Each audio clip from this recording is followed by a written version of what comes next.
bad renders on screen again. Oh, who is that? The Elena, is that you? I can't. I hear No, you. it's Trinity. Oh, Trinity. I'm sorry. I have like disembodied voices, so I'm like, I don't know. It's so much more difficult without uh, attaching a face to a name. I'm like, this is too difficult. I just hear random Take it voices. away. Okay, I'll take it away. But don't blame yourself because this is only your first senior lighting. It's fine. Like Yeah. seriously, don't worry about it. Um, you know.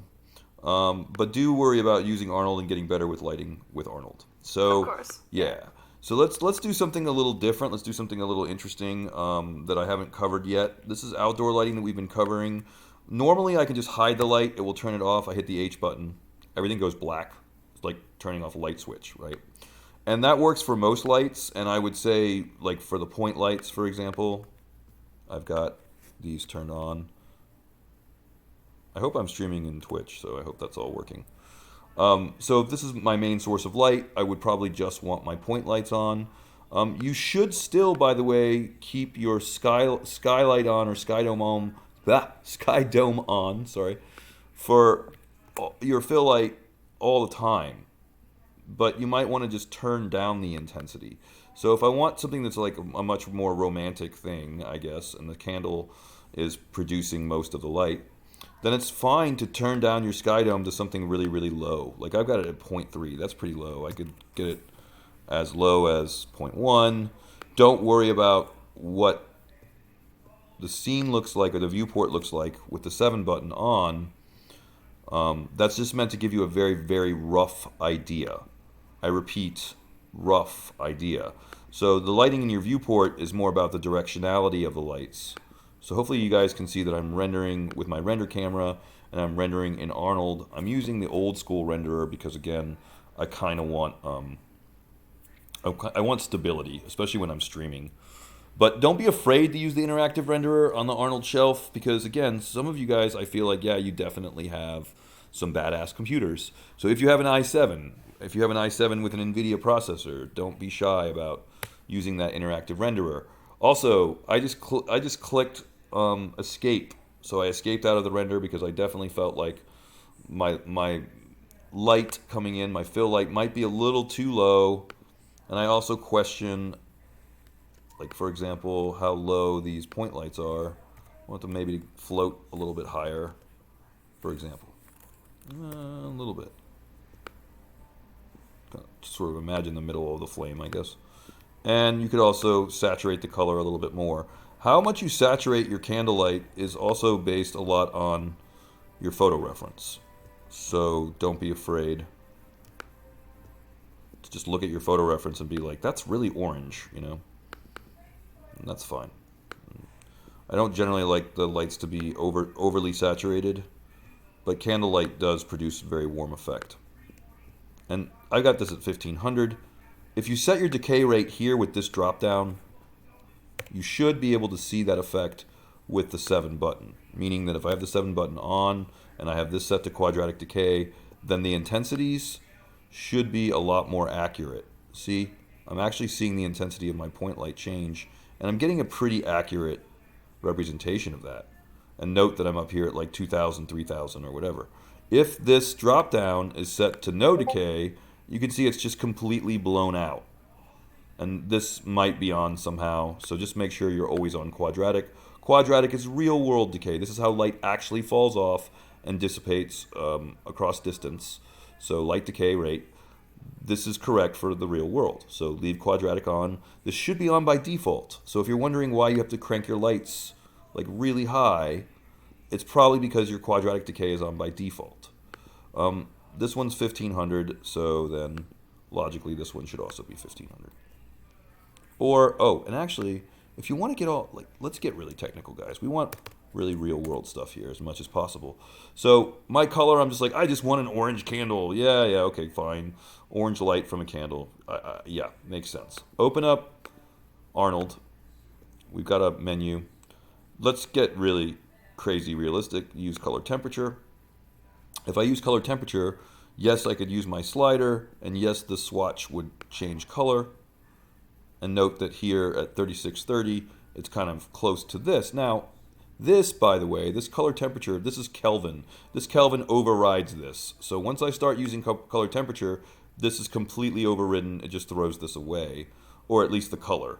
Intensity is still the same. Don't mess around with exposure, please. But turn on your Kelvin, which is again your color temperature. Go to my old teacher's website, which is 3drender.com. Justin, or excuse me, what am I trying to say? Jeremy, rather. Jeremy, and we go to his archive section. Don't forget, on this website, you can still go to the modeling challenge, lighting challenges, sorry, and download these models. Feel free, go nuts. Download whatever models you want. We've even got, on the first challenge, the first challenge is what? It's a plate of fruit. So, if you wanted to, you could just go ahead and download these models instead, or add them to your models. That's fine. Feel free to do that. But what's important, and why we're at 3drender.com right now, in the archive section, he has a Kelvin temperature chart. You could just as well, of course, Google this if you wanted to.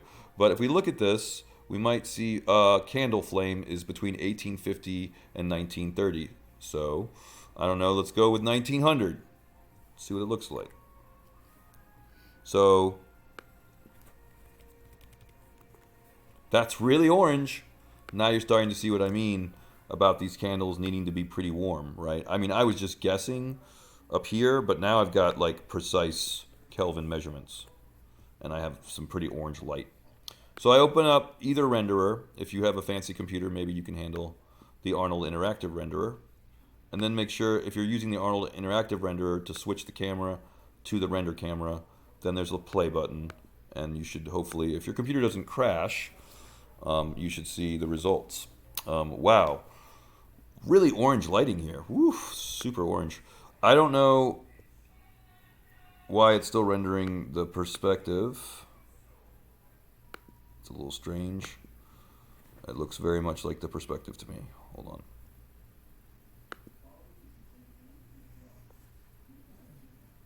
No, it says it's the render camera. That's odd. Well, this is a little slow for me anyway, so I'm going to kill that. I like the old render a little better personally.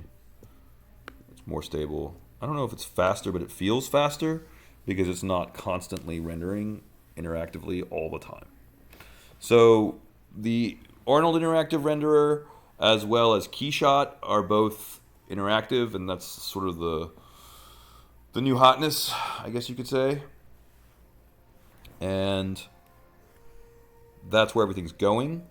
But again, if you don't have a modern computer, then it's just gonna feel painful. All right, so now this is a pretty like candlelit room, and again, you could either turn up your fill light from the outside, or we could think about adding other light sources.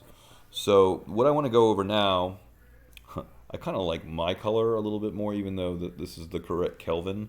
It's so orange. It's kind of crazy. I mean, I guess we could go the other direction, right? Try 1850, maybe. See what that looks like.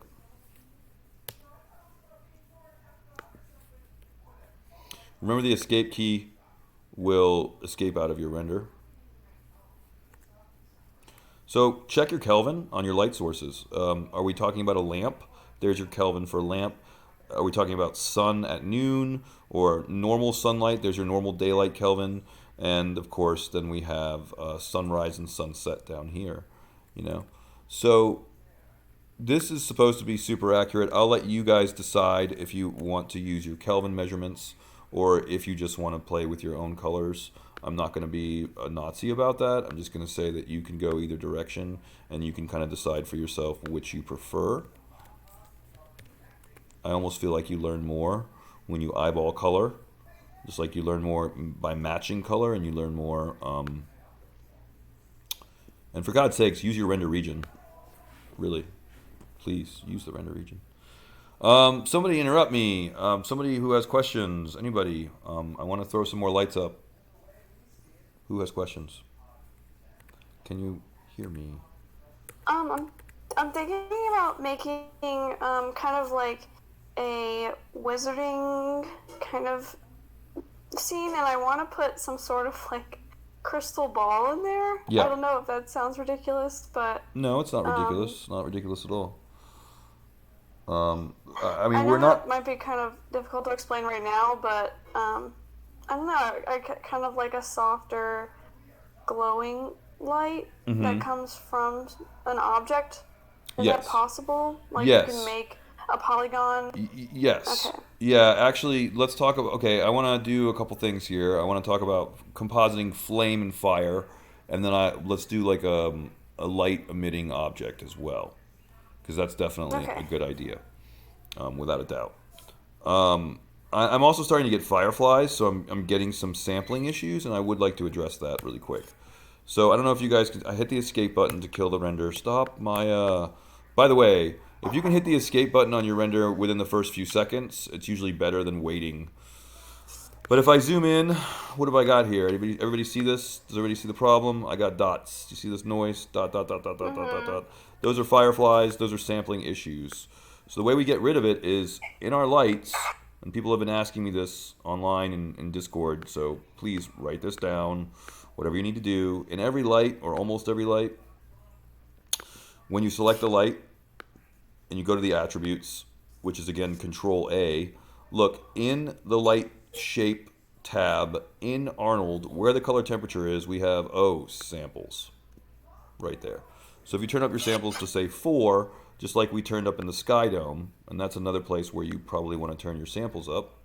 So let me go back here, turn up my samples to 4 on my point lights, and I want to select my sky because it's very close to nighttime, right? I mean, this is definitely late sunset. I mean, we're talking, look how purple the sky is.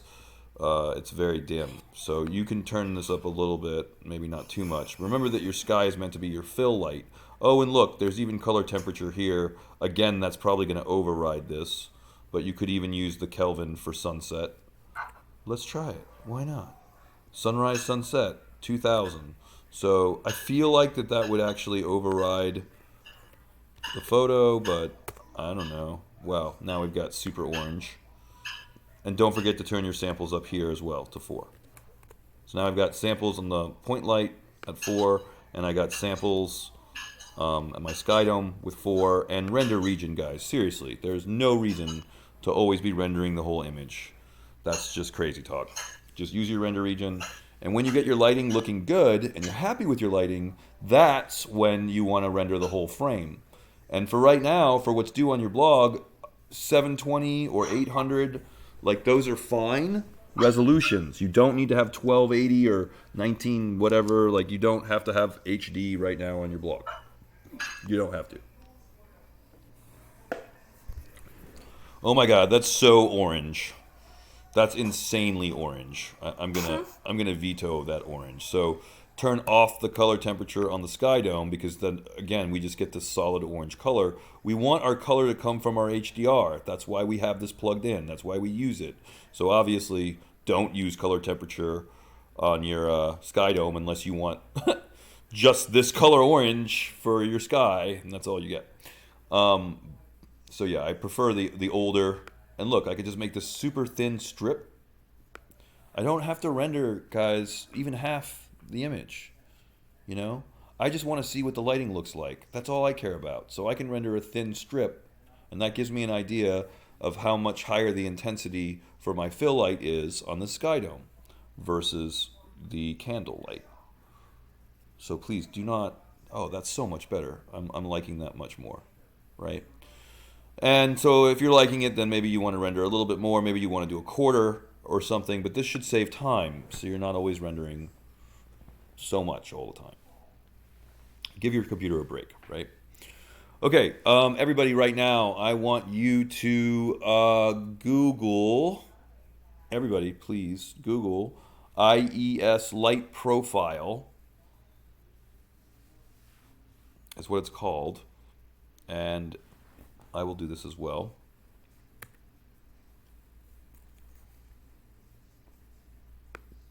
So IES profile. Free. Oh yeah, free is kind of important.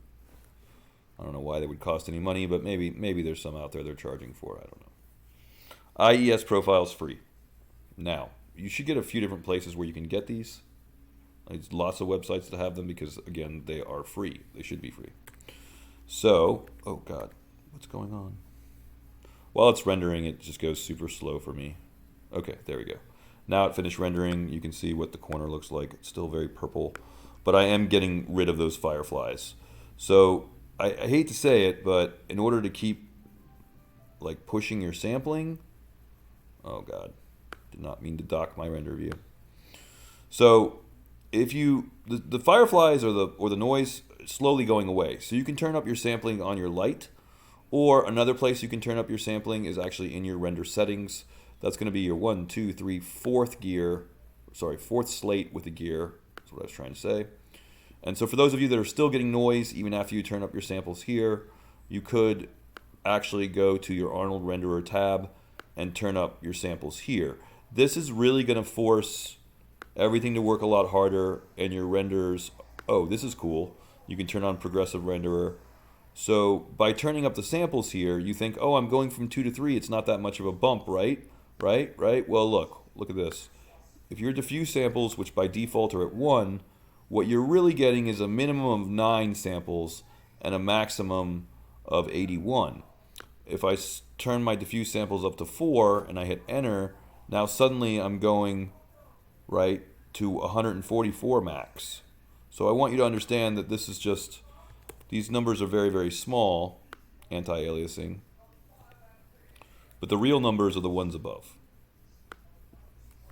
So just be aware that 3 might sound like a very small render, but this is actually the samples that are being created with this number 3.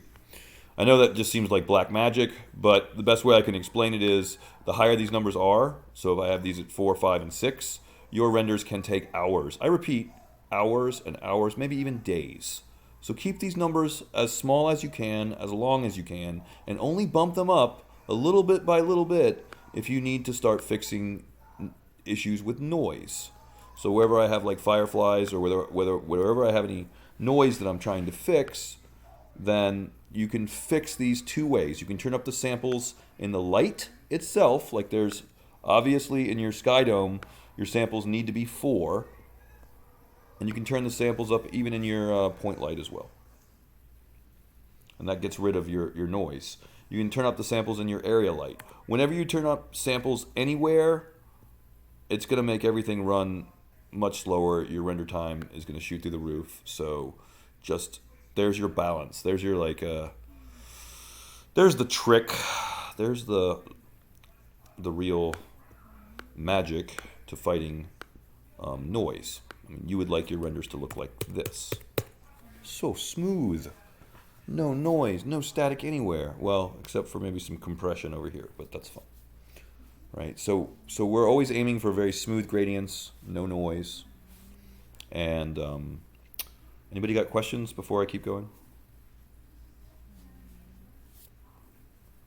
Talk to me. You guys, say something. I'm good so far. Yeah, I'm good. Okay. So if you've Googled IES profiles, you're going to download these guys. Download your IES profiles. Let's look at what that means.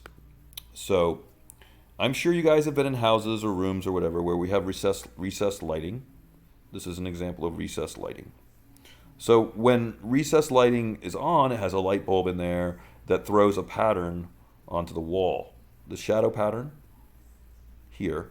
So even though it's kind of funny, we don't really see the lights here so much. Like you should probably see a glowing object. Oh, and I've got to get to your glowing things too. We'll do both those things here in a minute. I'm going to cover both things at once. So here's how it works. Your recessed lighting could have an object in here that emits light from a surface, like a light bulb. But when it emits light into the scene, it creates a specific shadow pattern based on the type of light. Now, check this out. Here are all your different IES profiles. And they're free. So get them. Now, for those of you guys that don't have this in your scene, then I guess it doesn't matter. But I would like you to play around with this because I think it's super cool, because maybe you're making architectural renders and you're trying to, I don't know, you're trying to specifically sell this room or sell this apartment or sell this house or whatever it is, then these kinds of lights are really important, right? So once you download it, you can make any of these throw patterns, and I'm going to show you right now how to do that. Okay? So I could make this homework. I'm tempted to make it homework, but I don't know if everybody wants the same kind of effect. So I just want you to know how to do it. All right? So again, download that file and maybe RAR it up or zipped up. In this case, it's zipped up. Just unzip it. If you look into the unzipped folder, where did you go? Over here. You have all of these IES files. And these refer to, again, the shadow pattern, like an umbrella shadow pattern, for example, and so on. Cylinder wide, cylinder narrow, comet, or bollard, these are common. So how does it work? Well, I'm glad you asked. Light one thing at a time. So, and we know the sky dome eats up a lot. Turn off the sky dome, hide it. Actually, even turn off the point lights, hide them. Go back to your shaded mode in 5, because let's just not even think about lights right now, because we're actually going to place these photometric lights in our scene. In our Arnold shelf, we have what? 1. This guy is your area light. I'll get back to this. This guy is your mesh light. We're going to use this for the glowing ball. This guy is your... that's the one. That's what I'm looking for, the photometric light. So I want you guys to, well, watch me first, and I would love for you to try this out yourself. You can scale this up a little bit if it's easier for you to see. Note that there's an arrow that goes down. That's the direction of the light. This is based on a point light, but interestingly enough, it just, the shadow pattern is going down. So if I were to rotate it, that arrow you see, that's the direction of the shadow pattern. So what you do is you put it against the wall. And I'm using point snapping, right? And if we want to place it, we should probably look at our render camera and see there it is in our render camera. We want it to come off the wall slightly. So just off the wall. And we would probably actually even want it out of the shot. But for right now, let's see what it looks like. Okay, so why did we download those files? Well, you might notice that when I select the photometric lights here, and again, get it out of the wall. Don't cover it with the wall. It has to kind of float right outside the wall. When I go to the attributes of my photometric light, I have a file. Here it is, photometry file, IES profile. It's all the same thing. So where did I put it? IES profile. Now, which one do I want? It's a little hard to tell unless you go back to the original image. The original image, Control-Shift-T. Oh, look at that. Does he label them?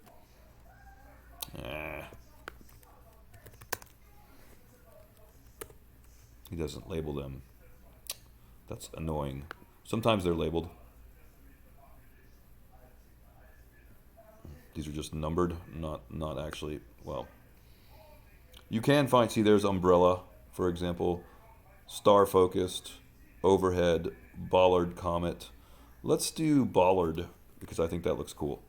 Okay, so I pick bollard, and this is going to be the throw pattern, right? And oh, again, you have color temperature here as well if you wanted to. So if I wanted to get really, really, really technical about it, again, back to my teacher's Kelvin chart. I know this is getting a little bit pedantic or whatever, but you know, you could definitely go here and say tungsten lamp through 3380. So use color temperature, tungsten lamp 3380. Still seems really, really warm. I want something cooler than that. Fluorescent lights, maybe.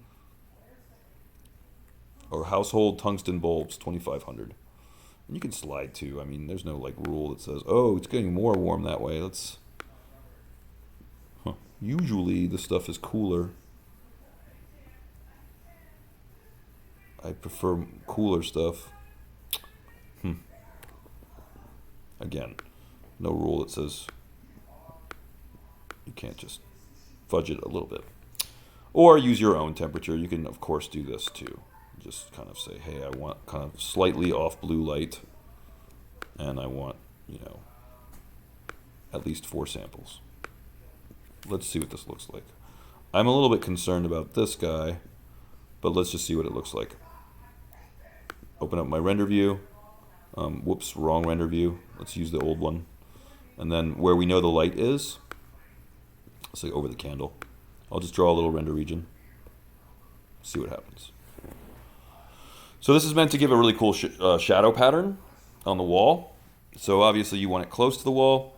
And notice I've turned off all my other lights, and so it's really not giving me anything at all here.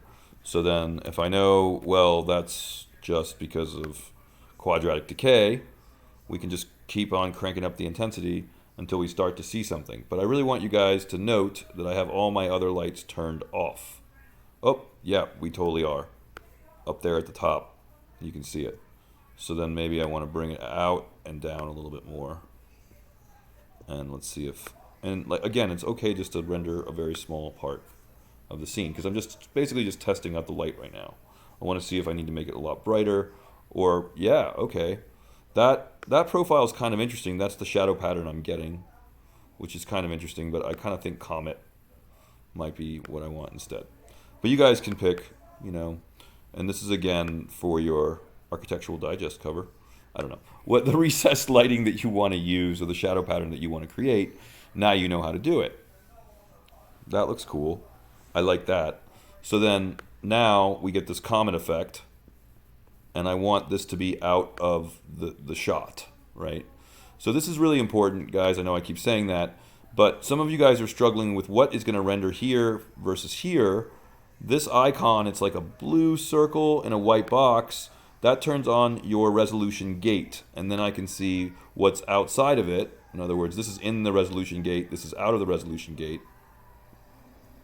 And so when I push the light outside of the resolution gate, and I re-render this little render region, then that comet is going to be up here somewhere. And hopefully, yeah, the light's coming down this way. And that's, we can even push it down closer. A little bit closer. And this is how we tweak the lights one by one. Meaning that don't just have all your lights on all the time. Figure out what one light looks good. I like that effect. If I'm happy with that one light, then, I mean, am I going to have more than one recessed light? Well, maybe I am. So what do? I can clone it by hitting Control D and then moving it. Or I can like also hold down the Shift button and clone it. I'll leave it up to you. Shift D.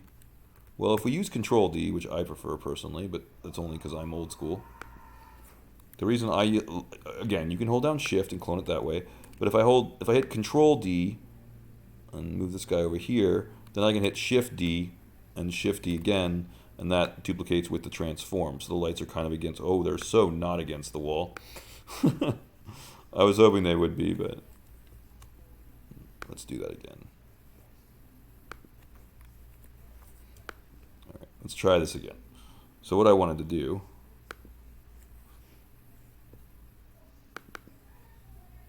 is axis orientation object, axis orientation component.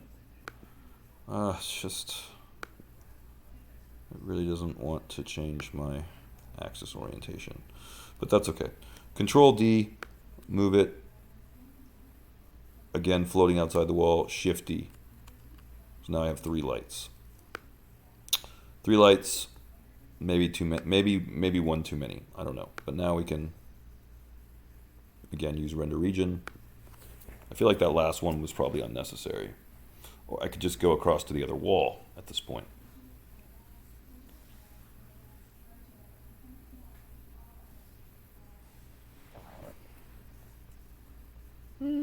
Not too bad.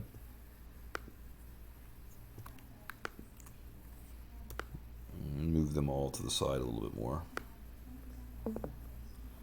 Did I hear a question? Does anybody have any questions? this is for recessed lighting, right?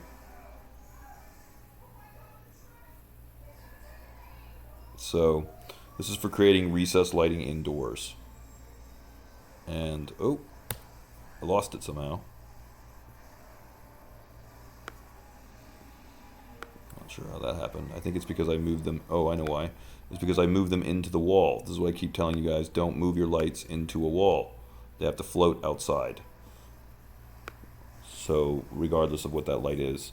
Okay, we've still got other things to do, and I feel like I'm getting low on time. But now I've got some nice recessed lighting. Just starting to look cool.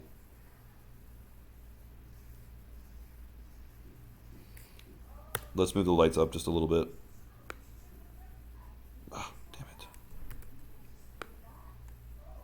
Too far. And now that we've got our recessed lighting looking kind of interesting, why don't we take this guy here and actually move him along the other wall. If you want to go to your top view, by the way, you could go to the quad view, look down from the top.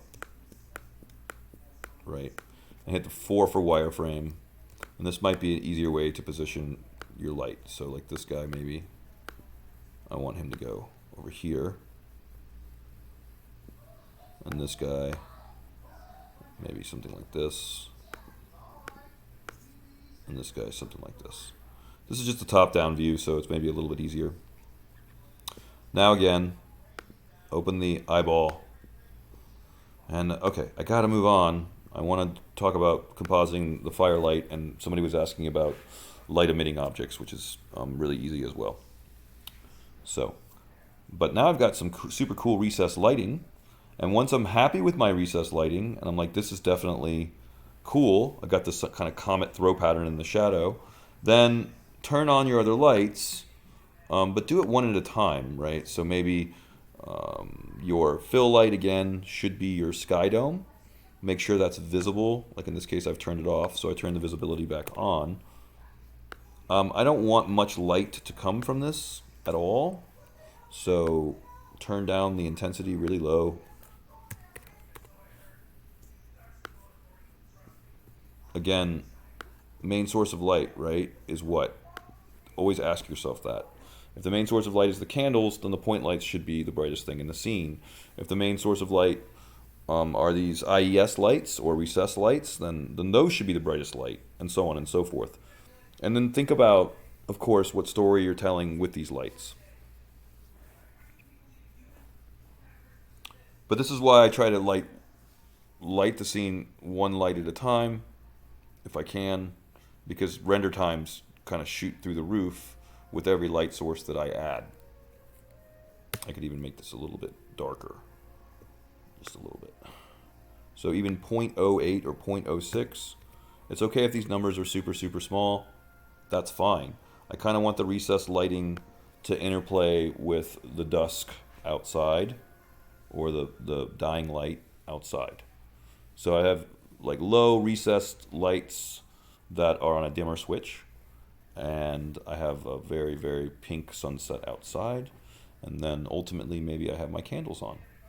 And now I'm getting the light that I want to tell the story that I want. Who's got questions for me? Somebody's got to have questions.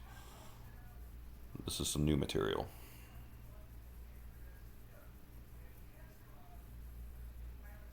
I think you're explaining it well. Yeah, so always think in terms of what's producing the most light and try to figure that out first, which can be a challenge, again, especially if you're going for like a romantic dinner scene, then maybe the point lights or the candlelight really is the brightest light. At which point you really got to crank up their intensity, and you really got to think about what else is causing light in the scene, or what are your other light sources. Your secondary light source, is generally called your fill light. Again, that's what produces the ambient light in the scene. That should almost always be your sky dome in most cases. There is an ambient light on the lighting shelf or the rendering shelf. Please pretend this doesn't exist. Please, just don't even, just don't do it. So, and what you should be using to create your your ambient light, of course, is your sky dome. So I've turned my candle light on. So now I have my candles, I have my recessed light, and then I also have my sky dome for that little bit of fill light that I want kind of coming from bounce light or coming in from the window. And again, this is sort of funky because this is set lighting. It's almost like stage lighting. But I'm starting to get what I want, both in terms of the candle light and in terms of the other light sources in the room. Okay, we had a request about a glowing object, or at least an object that emits light, right? So, oh, and something else. This is 960 by 540. I'm trying to save time. Go to your render settings. That's again 1, 2, 3, 4, the fourth slate with the gear. This is your render settings. I want to save some time. I really want to save as much time as possible. I'm tired of waiting for renders that take forever, right? So your default preset is like 540 by 980. You could go lower. You could go to 640 by 480. That's literally a much lower resolution. When you're setting up lights for a scene, you should probably think about what you can do to save time, because the more lights you render, the longer your render time. So if you're rendering at something like 640 by 40 or 800 by 600, yeah, that's going to look like crap. It's like an old DVD. So it's like before we went Blu-ray, before we went HD, that's what you're rendering. You're rendering at 640 by 480 or 800 by 600. You know what? That's fine if you just want to test your lights. So if you're just trying to figure out how bright a light is, then there's no reason not to render at a relatively, small resolution. It's only for your blog that maybe I'd like a 720, and of course for your midterm I want print size renders. But if you need to turn down your resolution, you can go into your render settings, go into the common tab, lower your resolution to be whatever is comfortable for you for waiting on renders, for waiting on lights, So you kind of have to decide. Okay. So are we ready to make a glowing light in the center of the table? Do a crystal ball or something? Everybody got the recessed lighting stuff? Everybody got the IES lighting? Also called photometric lighting. It's all the same thing. So now it looks like I have lamps or light sources right out of the shot. Okay, cool.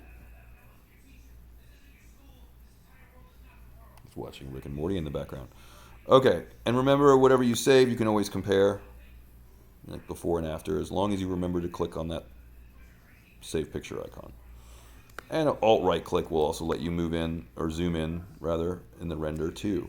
So if you want to use like Control and Alt, that actually works here in the render. Control Alt to draw a little box to zoom in.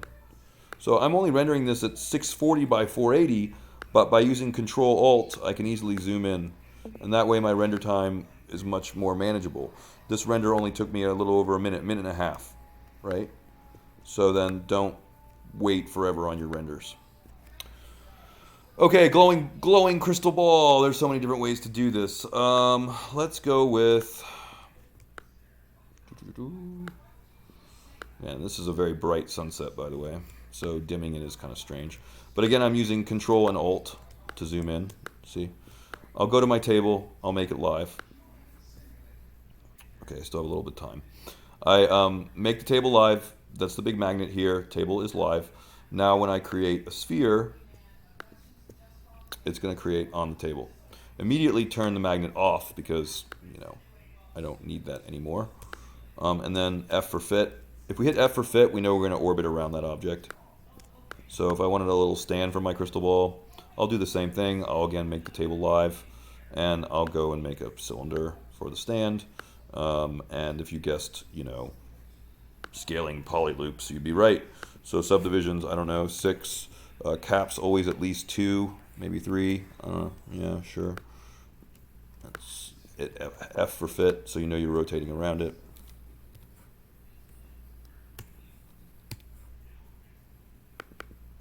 B for soft select, maybe. Scale always the gold box towards the center, right? So you've seen it all before. It all seems so familiar. I don't know. Insert edge loop. Because one thing about when you make an edge loop you do want to always try to use that edge loop to define some kind of form. Y to repeat the tool. I'm sliding the edge loops out so that when I hit that 3 button, it's going to preserve the shape. So when I hit that 3 button, this isn't just going to get all smushy. It's going to actually preserve the shape a little bit. 3 button, boom. Got a stand for my crystal ball. Amazing. Now, put the crystal ball on top of the stand. And now you're probably like, that's all great and everything. We just want to see the lighting. Yeah. So we're going to get there. I don't know how. Oh, let's center this, by the way. So here's something cool. If you want to center, I think we have a center to this magnet snap to projected center. That should snap it to the center of the sphere, which it does, which is pretty cool. I like that. That's a new thing for me. So excited about new things, new and shiny things. Like centering to a center is cool. Centering to another object center, right? Okay, I'd say it's on the stand a little bit, sort of, kind of, right? A crystal ball. So what do? Well, we want to make a light that emits light, we'll say. If we go over to our rendering shelf, these are the old lights. They still work, most of them. Don't touch this one. This is verboten. This is forbidden. This is poison. Bad. Don't. No. But in the Arnold shelf, these are really all the lights we should be using, because these are all developed for Arnold. They work perfectly with Arnold. In fact, if you're like one of those persons that doesn't want to use an HDR and you're like, screw that, I don't care about my reflections. I don't care about what the sky looks like. I do care about the sky. I want to use my sun and sky system, or this guy. Then we're back to fighting with elevation and azimuth. So you can definitely create a physical sky this way. This also creates the sun with it. So again, your two methods are to either do it yourself by creating a directional light for your sun and using a sky dome with an HDR. That's the old way of doing it, and I still like that best, but that's just like one older way of doing it. If you want to say, no, I actually want a sun and sky system, or AKA the AI Sky Dome Light, same thing. This is going to, again, have your sun and your sky built into it, but you don't have the control that you would by picking out a sky HDR. And honestly, I personally don't like fighting with, I don't like fighting with my physical sky elevation and azimuth, because I just don't know how these numbers translate to sunrise or sunset or whatever. And it bugs me. It just annoys the crap out of me. But that's another way to do it. So I'll leave it up to you. See, it does create a sky dome, but we don't know until we render. Oh yeah, we wanted light to come out from the crystal ball, didn't we? Check this out. Select the mesh, and then one of these lights, you can hover over it. Not the area light, we still need to get to that, but that's it actually. Mesh light. So we just covered photometric lights. That's your IES light. This is your mesh light. If you click mesh light, that means exactly what you think it means. It turns the sphere into a light. You do need to click light visible. You do need to turn up your samples a little bit, but I just made a glowing, what should we make it, glowing green? Glowing green, crystal green. And of course you've got intensity. You might want to play with exposure on this guy. And if you might also recall, if you hide your other lights in the scene, like the point lights for the candles, and the lamp's already hidden, the recessed lights are hidden, so all we have is the AI Sky Dome and this light here from the sphere. What does this look like? I don't know. I'm really curious. Let's find out. Render region. Second icon for render region. Note that I'm still only rendering with two lights on. I'm only rendering with the light emitting from the sphere, which is a mesh light. And boy, that does a lot of work. Holy crap. But maybe this is the sky doing all that work, because this is basically a sun and sky system. If I hit H for hide, hopefully this will now just give me the light from that sphere, which looks really weird because it's black right now. I mean, I'm going to be honest with you. But we should see the light coming from the sphere. And if we don't, see, it's like black. Now, who knows the answer? Why? Why? What's the issue here? Who can tell me? Anybody? That is, it's too dark. There's not enough lights turned on, or Well, it's an intensity thing, isn't it? yeah, So if yeah. all yeah, if all the other lights are turned off and I only have one light on, literally only have one light on, that's this guy. Oh look, this beautiful green light, this glowing crystal ball. Ooh, fancy. So there's the light coming from my crystal ball. And I've got to have an intensity of 30 apparently to see it in the viewport. What does that look like here now? Let's find out. Is this making sense, guys? I hope it is. Try to light like one or two lights at a time if you can.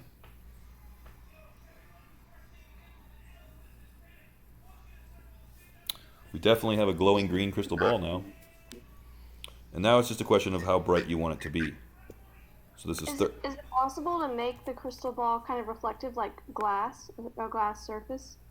you could duplicate the sphere and then make another sphere glass basically. Um, Hmm. yeah, I'll show you what I mean right now. Let's just try to get a super bright thing first. You really want to get crazy. I'll show you some crazy stuff. We're running out of time. I like to pull out all the crazy stuff in the last 15 minutes of class. That's the most fun. I like that. That looks good. Yeah? Well, hey, who wants to know how to make a light bulb? You just did it. That's it. That's the secret. That's how you make a light bulb. Uh, Not hard. Okay. So, how can we make this even cooler? It's already starting to look cool. I personally hate that damn sky dome. The one that, the one with the azimuth and elevation just kind of irritates the crap out of me. I'm not gonna lie. Just because I want it to be like 3D Studio Max, where I can just say, no, time of day, 3:45 p.m. Place, Nicaragua, and then there I get that lighting like magic. I don't know why the makers of Maya, hint, hint, hint, can't do the same thing since they both own the same two products. Hint, hint, hint. I don't know. It's just irritating. Couldn't tell you. Don't know why. All I know is I don't want to mess around with the Sky Dome right now.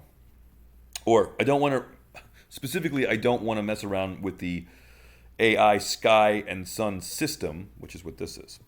So how can we make this look more entertaining, more interesting? Go to your color, well, select the mesh light first. Let's start there. So select the mesh light.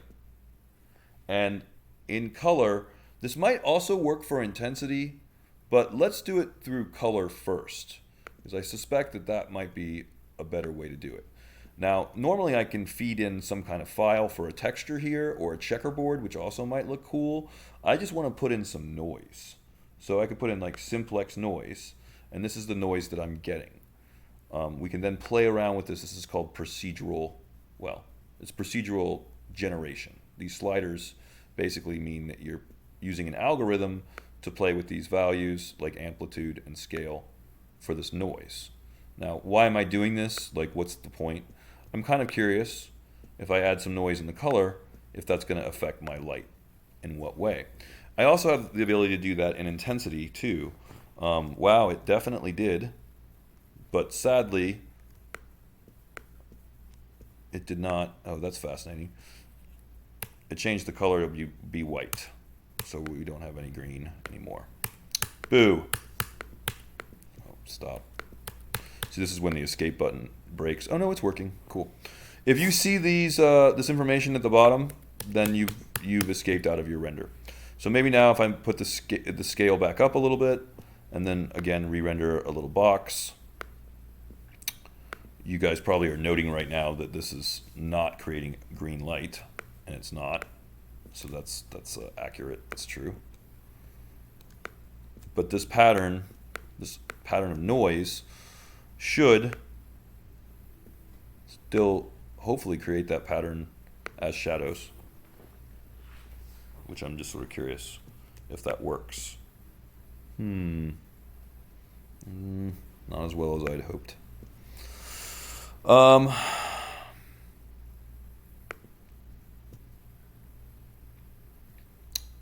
It's like over the color in this case.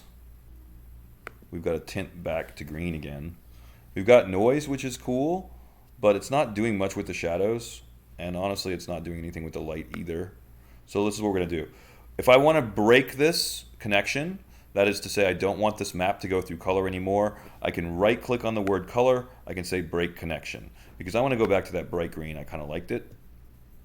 Stick with the bright green, it's crazy bright green. But now I'll try something else. Normally putting something through color should give you your lighting some kind of difference, but we might even try through intensity. We could try the same thing where we add noise. And we play with the threshold and amplitude and see what happens. I'm just kind of curious. Let's do this corner. I'm just kind of curious to see if I can get a throw pattern, right? By adding noise into the light, it's kind of like a gobo or a cookie, where I'd like to see some kind of, did I break the renderer? No, okay, it's still working. Oh. Whoa. That's a lot of nothing, I'm afraid.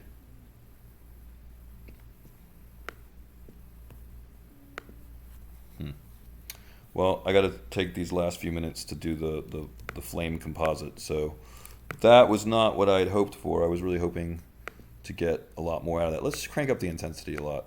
Oh, that's what's going. I think there's your problem. Remember, because of quadratic decay, this number typically needs to be pretty high. You know, I think we had it at 300 before. Let's do this, because I got to speed up this process, right? Let's take the sphere, duplicate it, make the sphere a little bit larger. The new one, that is. It should have 2. Yep, it does. Oh, man. There we go. Get rid of the other light. And then this sphere, hopefully we can scale up. What happened? You know what?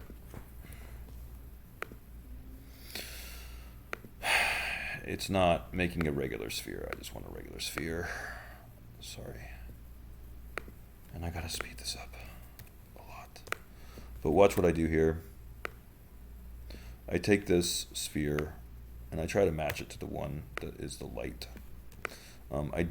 We can again use the projected center. So this is again really handy, where we turn on this new snap. So we got the big magnet, this is live, but this guy here, this is going to be our snap to projected center, and that way I can snap one sphere basically to the center of the other, or as close to it as possible.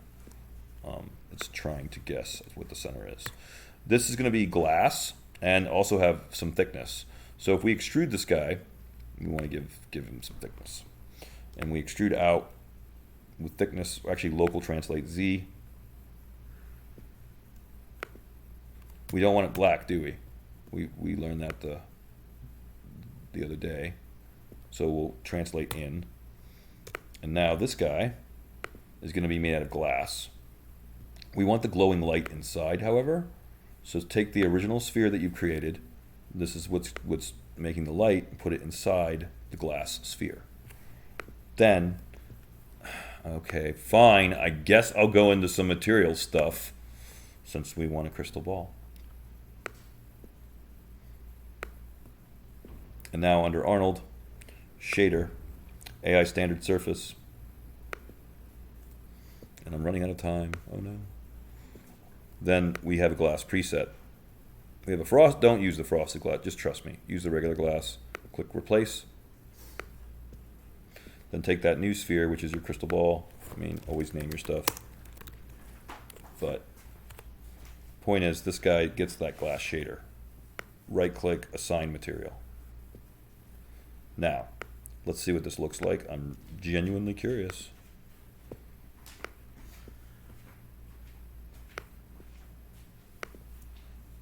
Oh, and I still have 10 minutes for the flame, for the candle. Oh, kind of cool, actually. See? Here, I wanna. Cool. Yeah. So you can play with the extrusion thickness for the thickness of the glass, and now you have your glowing crystal ball that actually has a glowing green core in the center. There you go. See? Is that kind of what you meant? Mm-hmm. Cool. That's awesome. All right. So, yeah, there's your glowing crystal ball. But because I know that I have other light sources in here, actually, I'm going to save this really quick. Save your work, obviously. I want to make a nice render here to show you guys to finish the class with. But I actually really need to do a little bit of compositing magic really quick. So bear with me. I'm going to pick on somebody really quick that has a nice candle. Who has a scene with the candles on? Like, let's see. Oh, yes, I think this one. Ryan. I'm going to pick on Ryan. Ryan, have you been watching What We Do in the Shadows? Charles. Oh, I do like that show, but that's not why I did this. But yeah, I have seen it. Yeah, it's pretty hysterical. It's very, very good. They're Yeah. making another season, thank God. Yeah, it's fantastic. And for those of you guys that are not in the know, Taika Waititi, that's how you say it, of course. He's the creator of What We Do in the Shadows, both the movie and the TV show. And you might know him better as the guy that directed Thor Ragnarok. So that's cool. He also played the robot on The Mandalorian. In the second episode or the first episode? IE-88. That was him too. He's kind of a crazy director. But that's their connection. From Star Wars to What We Do in the Shadows to Thor Ragnarok. Anyway, what I'm going to do here is I'm going to add a candle flame. So we need to just Google candle flame. If you want to use stock, as long as it's against a black background, that's all that's important. So for those of you guys that have your candle lit, I got to make this so fast, so just forgive me while I just go as fast as I can, because I have maybe 5 minutes left. So I got to go fast. Is this not an image? I just need an image, man. Just need the image. Okay, that's probably a little small, but I'm gonna roll with it. I copy the image. I go into Photoshop. Hold on. That's the 3D I was just working on. But I'm going to take yours. Where is it? Where is it? I'm running out of time. Okay. Copy this. Go into Photoshop. Paste. Hello. Paste. There we go. Now this lesson, for those of you guys that want lit candles, is really important. So you may have to review this a few times, but it's worth it. So take a photo of a candle flame, go into Photoshop, paste it. You're going to see you have a black background, right? That's fine. Control spacebar. So in Maya, Control Alt will zoom to a box, and in Photoshop, it's Control spacebar. Now, once you have the fire on top, go to your layers, turn on your layers, make sure that, I guess that's F7 now. So turn your layers with F7, turn your layers on, switch the blending mode from normal to screen. And immediately you can see, oh, that's a huge flame, but Control T will transform this. It's already looking pretty good. I said Control T. There we go. And then now you can transform the flame. I would hold down, hold down Alt until Alt is going to allow you to scale in the right axes. There it is. It's already looking pretty good, but we want to add a glow to this as well. And we have 2 of these too, but I'll get to that in a second. 2 more, 3, I guess these are all lit. But this is the important part, and I got to speed up really fast. So now, take this flame, duplicate it by hitting Control J. Control J duplicates the layer. Now with the duplicate layer, take this guy and using filter blur, Gaussian blur, blur up a few pixels. And you can see you're getting a nice halo effect. around the flame. So there's your inner halo. You can do this twice, by the way.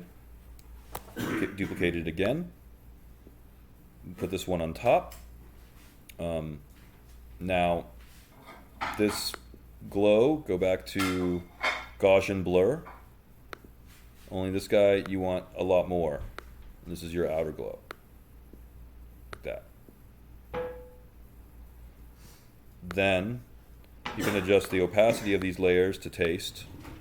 And if, like in this case, I'm starting to see this weird white box, which you can kind of see around everything, that's just the leftover pixels from the black. The screen is not working maybe as well as it could. So what do we do about it? We can hit Control M. So I'll show you how this works.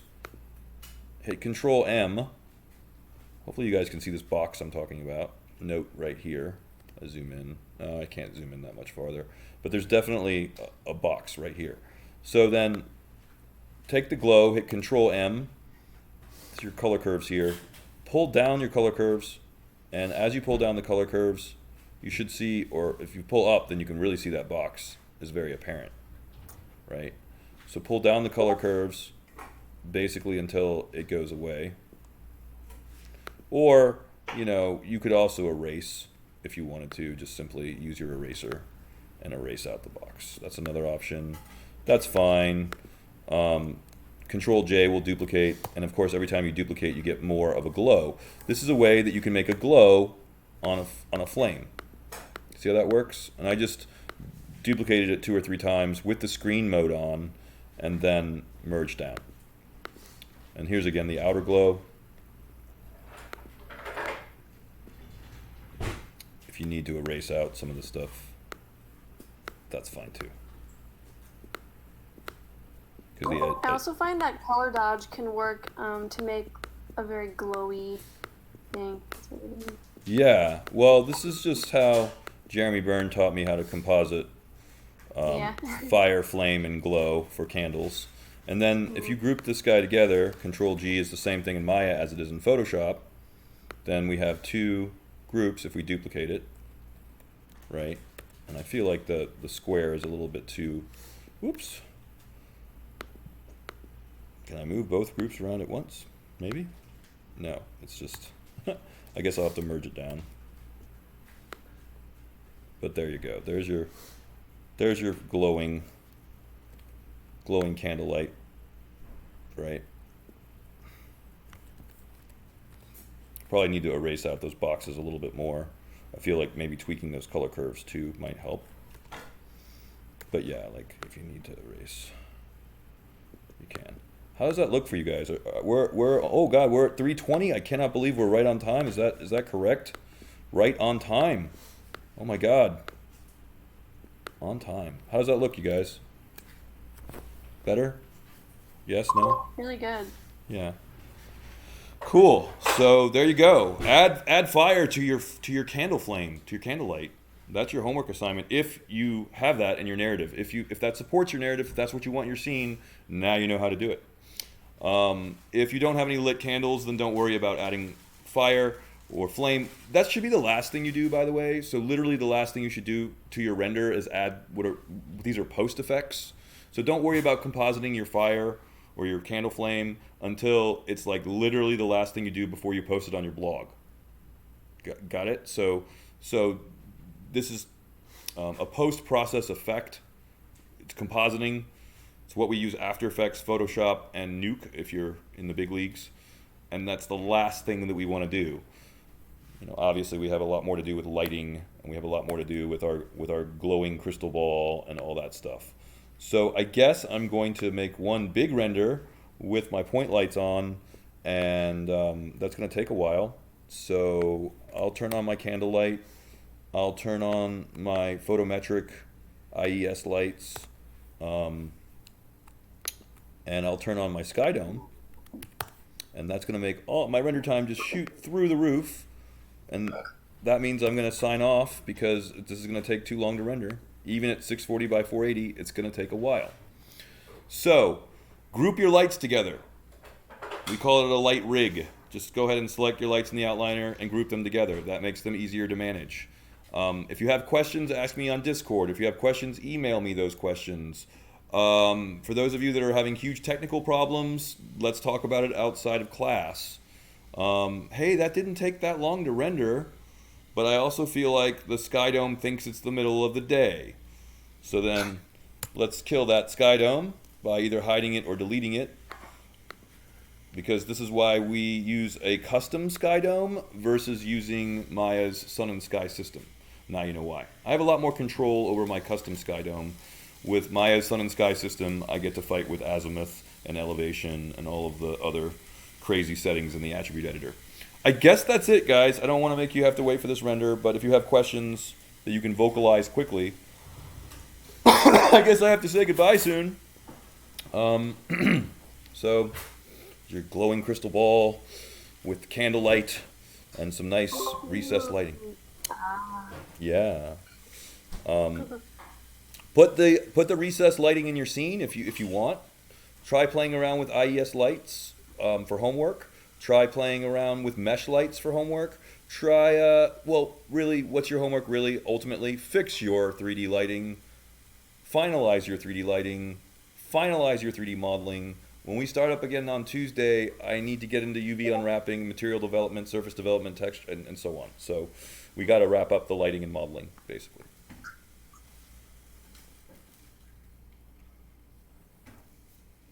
Are you guys okay with all that? Yeah. Okay. And remember, you can download models from wherever you want. Okay, one last thing. Let's take a look at who's in Discord really quick. I'm going to stop the share. Everything's going really sluggish. Okay.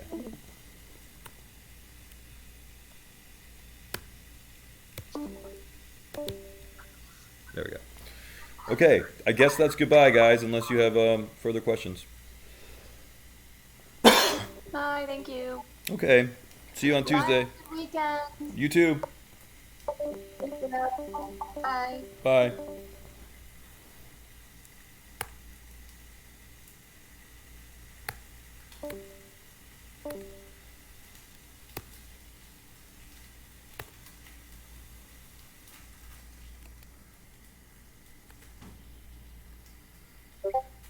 Okay. I think that's everything. I can hang up now.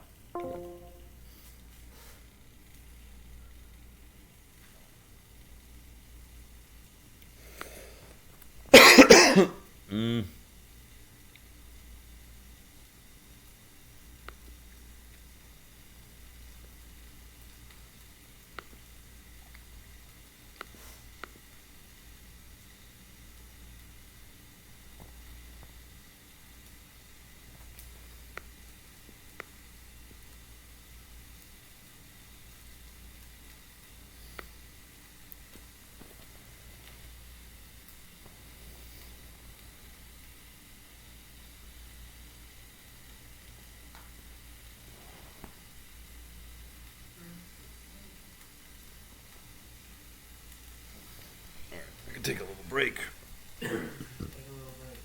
5 minutes, take a bong rip or two. It's a race! To get high before his class starts again. It's the nice thing about not using a camera. They can't be like, you have really red, glassy eyes, Mr. Hash. You're a mate. Where'd you get that? From the Buck Shop. Their breakfast burrito was actually quite good. Was it? No. Not as good as Saison, but damn good. It's actually, I would say it's greasier and more flavorful than Saison's. That's good. I mean, if what you're after is grease. Flavor. Flavor and grease, yeah. If that's what you want. That is kind of what I want, Greg.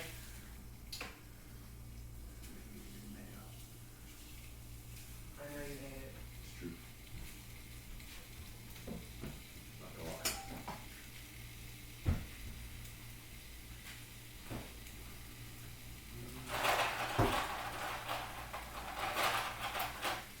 Yeah, the coffee shop is very walkable, but it's probably about 3 blocks away. So. You live in just ended up driving for 10 minutes. Wow. GPS when I could have probably walked in that You same can walk. time. You know. And they took another 10 minutes to make it in service. But it was pretty good. Good. Yeah. I do like the breakfast burrito. Breakfast.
The student actually asked me today, we can't see you.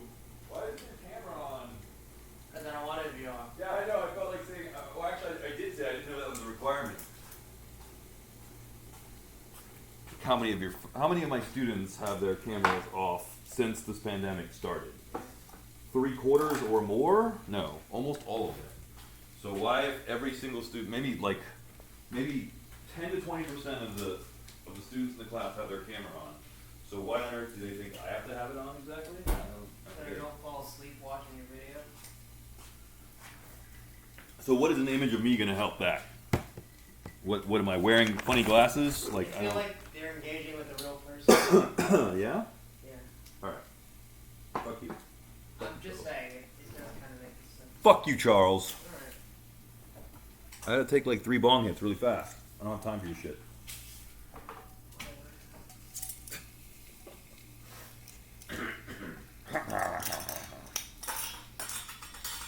Charles.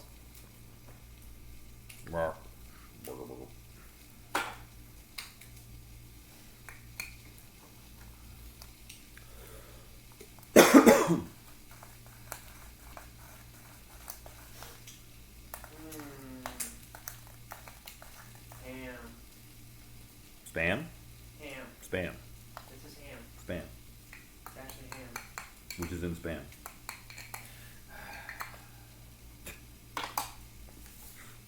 I'm just joking. I'm gonna beat you up. Take you out back and beat you up. You know what all the Hawaiian places are, right? That's right. Since you're so spam crazy. There's Spam, spam, spam, spam, spam. take you out back, beat you up. And then put both of us out of our misery.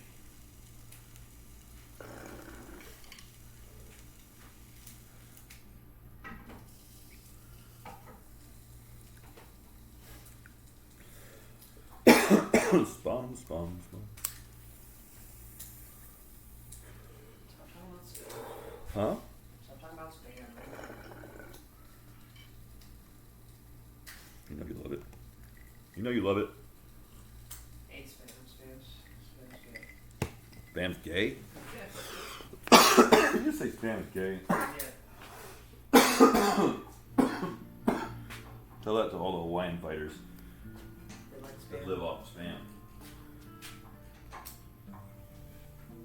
Actually, do you know why that spam is such an important part of the Hawaiian cuisine? Why? Because it was a ration? Food ration? In the army. Yeah. That's exactly right. So basically all army influence is why we have both spam and Hawaiian cuisine, and also why we have avocados and sushi. Take the military. I don't think the military for anything. Not for your spam fixation and your Hawaiian food? I don't have a spam fixation. Well, clearly. I mean, This is not spam. alright, I'm starting by the class. Are you clank your own mouth? Yeah. I'll do the dishes after later. I don't clank around. I'm very considerate. You're just clanking around, man. Just clank around all the time. Washing dishes and making food while I'm trying to teach class. I don't try to be loud. You could probably just sit outside on the bench and be just as effective. Be the same. There's so few people in this building I ever see. It's kind of weird. I see our neighbors right next door all the time. Oh, they do? Yeah. Yeah.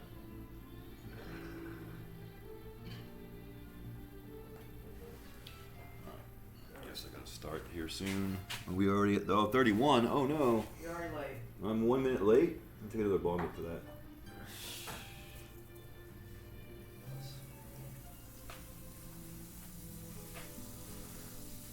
For that crime. Yeah, it is a crime. Don't worry about that.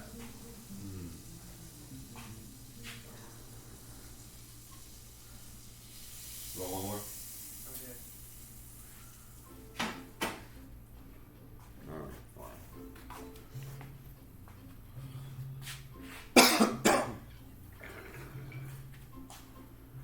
I like the marks of this. What? I like how this hand marks. Oh yeah, me too. Oh yeah, maybe put my weed away. Just turn on the camera. What's that? Jar of weed. You've never seen that before? Oh, I can't. Include that in your narrative. Just don't put the bong in there. No, Be on the final. we talked about that. Putting the bong in your render. Don't do it. Is that your policy? It was. Now you're like, fuck it. No, I don't give a shit.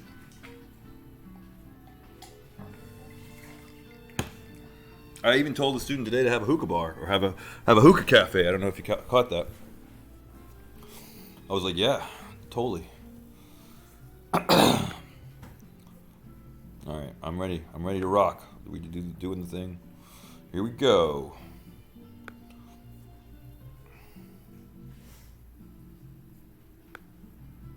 You guys hear me? Testing. Testing.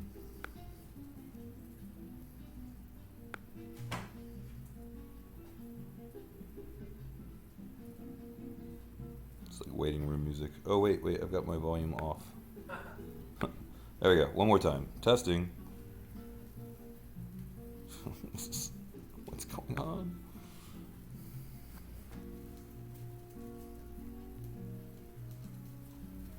We can hear you. Okay, good. Good. Now, I guess everything should be working. Hopefully. Whoa, nope, I'm in the wrong one. Jeez. Now everything should be working. Alright, there we go. God, I'm so sorry. Okay, stop laughing at me. I'm still new to broadcasting. I'm new to Twitch. I'm new to Discord. Give me a break. Okay. We have a lot to talk about. There's like the Fruit Bowl channel here has got a lot of questions. I think the format of doing about an hour of critique and troubleshooting is working pretty well.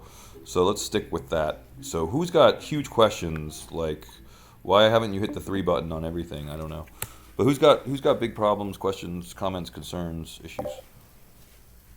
What type of file should you import the 3 models in? Like what type of file? OBJ or FBX? Okay, I guess I was doing it wrong then. Yeah, or Maya files, obviously like MA or MB. Yeah. I tried the Maya files, but Maya crashed. That's strange. You should be able to drag and drop. Files also do not work. What doesn't work? Sorry. Blend files. I watched Blender, the no, entire- Blender. Those are Blender files. They're not going to work. Sorry. No Blender files in Maya unless you convert them. All right. I'm killing the elevator music. Sorry. All right. Now we just have my roommates cooking. All right. It's loud. It is loud. Oh, to be a fruit bowl in Funky Town. Literal Eden. What's going on with this stuff? Your scene Oh, looks if like... I knew. Okay. Well, let's try to troubleshoot here, shall we? I think we can figure this out. Okay, cool. So, don't pay attention to your viewport that much. That goes out to everybody. Look at your viewport in wireframe mode or in shaded mode. Arrange your objects in wireframe or shaded mode. In fact, arrange your lights in wireframe or shaded mode. Once your lights are arranged, then hit the 7 button briefly to see if like the angle of the shadow is correct or the angle of the light is correct. And like if you've got a directional light pointing straight down like this, then this would be like noon and close to white light at noon. And that's fine. If the directional light was rotated sideways so that the directional light had those arrows pointing like this way, sideways across your scene, that would be closer to sunset or sunrise. And you should change the color of the light to reflect that. And you can either change the color of the light by eyeballing it to like, okay, noon is like close to white light, sunset, sunrise, you know, maybe you want something warmer or cooler, probably warmer. Sunset tends to be like very warm, almost like red, orange suns, you know. So then not only do you want to rotate this directional light so that the arrows are pointing this way, you know, pointing to the left or maybe to the right, but then you also want to change the color of the light. More to the point, don't worry about this, which I think is either 6, I think it's got to be 6. You got to be on texture view right now. So you hit the 6 button to go to texture view. You can see the textures in the viewport. I don't care. This is confusing, really confusing. Does not help any. I don't know what's going on here. This is super weird. So then, first of all, you need edge loops down here because you want to hit the 3 button on everything. So I don't know if you have edge loops in your room here, but add some edge loops to the corners of your room. If the render looks like this is absolutely wrong. I don't know if this is the viewport. Then get out of 6 mode, go back into 5 mode for shaded, or maybe 7 mode if you're testing your light angle, etc., etc. But if this is your render, there's something very, very wrong. You know, this means that you're rendering with like the software renderer or the hardware renderer. You're not rendering with Arnold, I would imagine. I guess. Does that help at all? It's given me a few avenues to look into. So yeah. Yeah, so then I think you're rendering with the software renderer, if this is a renderer. If this is the viewport, then you're just in texture mode. You're just like 6 mode on the keyboard. So hit the 5 button or for shaded mode. That's usually how I work. Or 4 for wireframe if that's excuse me, if that's important. Excuse me. But I'd like to see what's your blog, by the way, Literal Eden. What's your blog? I'm Eden, and my blog is just my name, Eden Neifeld. No, I'm asking because I've subscribed to it, but sometimes it's in, you know, in the browser memory. So I was just hoping that I could type in Eden and it would just like pop up in my browser. But you're like the first one that I subscribed, or at least the first one on my list. So I guess I get to pick on you. Whoa. All right. Summer garden party. Okay. Got it. So, early 11 a.m. early afternoon. Nice. Okay. Cool. So you got a few options here, and pick one of these reference images. Higher res than this. This is kind of too low res, personally. Like I got to zoom in to a ridiculous amount. Your resolution, oh man, should be like at least 800 by 600. Like I got to be at 200% just to really look at these images. I don't know what's up. Why are they so small? I don't know. But you definitely should. I mean, were they always this small, or is this Vlogspot doing this? I don't know. I can't. It's hard for me to see. But pick one of the 3 that you're mostly drawing from. You know, I don't know which one, because you need to think about lighting in terms of not just time of day, because this looks closer towards afternoon because these lights are turned on. So I'm guessing it's closer to afternoon if all the lights are turned on. And of course, every light that you turn on, guys, really, everybody, listen. Every light that you turn on Maya makes the scene render that much slower. So then you don't want to go nuts with too many lights too quickly. Otherwise, your render time is just going to shoot through the roof. It's odd because the sky dome is correctly oriented when it's not rendered and things are reflecting that shouldn't be, but aside from that, the grapes and the wine glass, I imported a bunch. Okay. I see the charcuterie board. So, let's break this down. Outdoor lighting. What are the two sources of light? Or what's the main source of light? Let's just make this really as easy as we can. Just make it as simple as possible. Tell me what the main source of light is in your scene. The sun. Correct. So that's your key light. So first thing you want to do is choose. Choose your weapon. Do you want to go old school, which I recommend because I feel like you get definitely more control over your reflections, and it looks better, I feel like. So the old school method is to pick a directional light for your sun and aim that directional light in literally, imagine the time of day is 11 a.m. If it's noon, the sun is directly overhead and the directional light is pointing straight down, in like the last blog we just looked at. So if you have your directional light with the arrows pointing straight down, that's basically noon. And if you're close to white light, that's your setup for your sun. That's very easy. Then you put it in a sky dome and you find an HDR from HDRI Haven, or maybe anywhere, whatever, SIBL archive, or even you could even Google. I mean, here's a brute force technique. Are you ready for this? So instead of going here, I like doing this because if you have a background plate that you want to use, some of these come with background plates. They don't all come with background plates, but I would always pick one of these with a background plate. I think that's your absolute best option. So whatever one matches, again, your narrative, right? Then go with the 2K download, and see, awesome background plates that will match up with the lighting perfectly. So that's how I would go. Okay, good. Then that's what you should be doing for your fill light, and you should still have your directional light for your sun.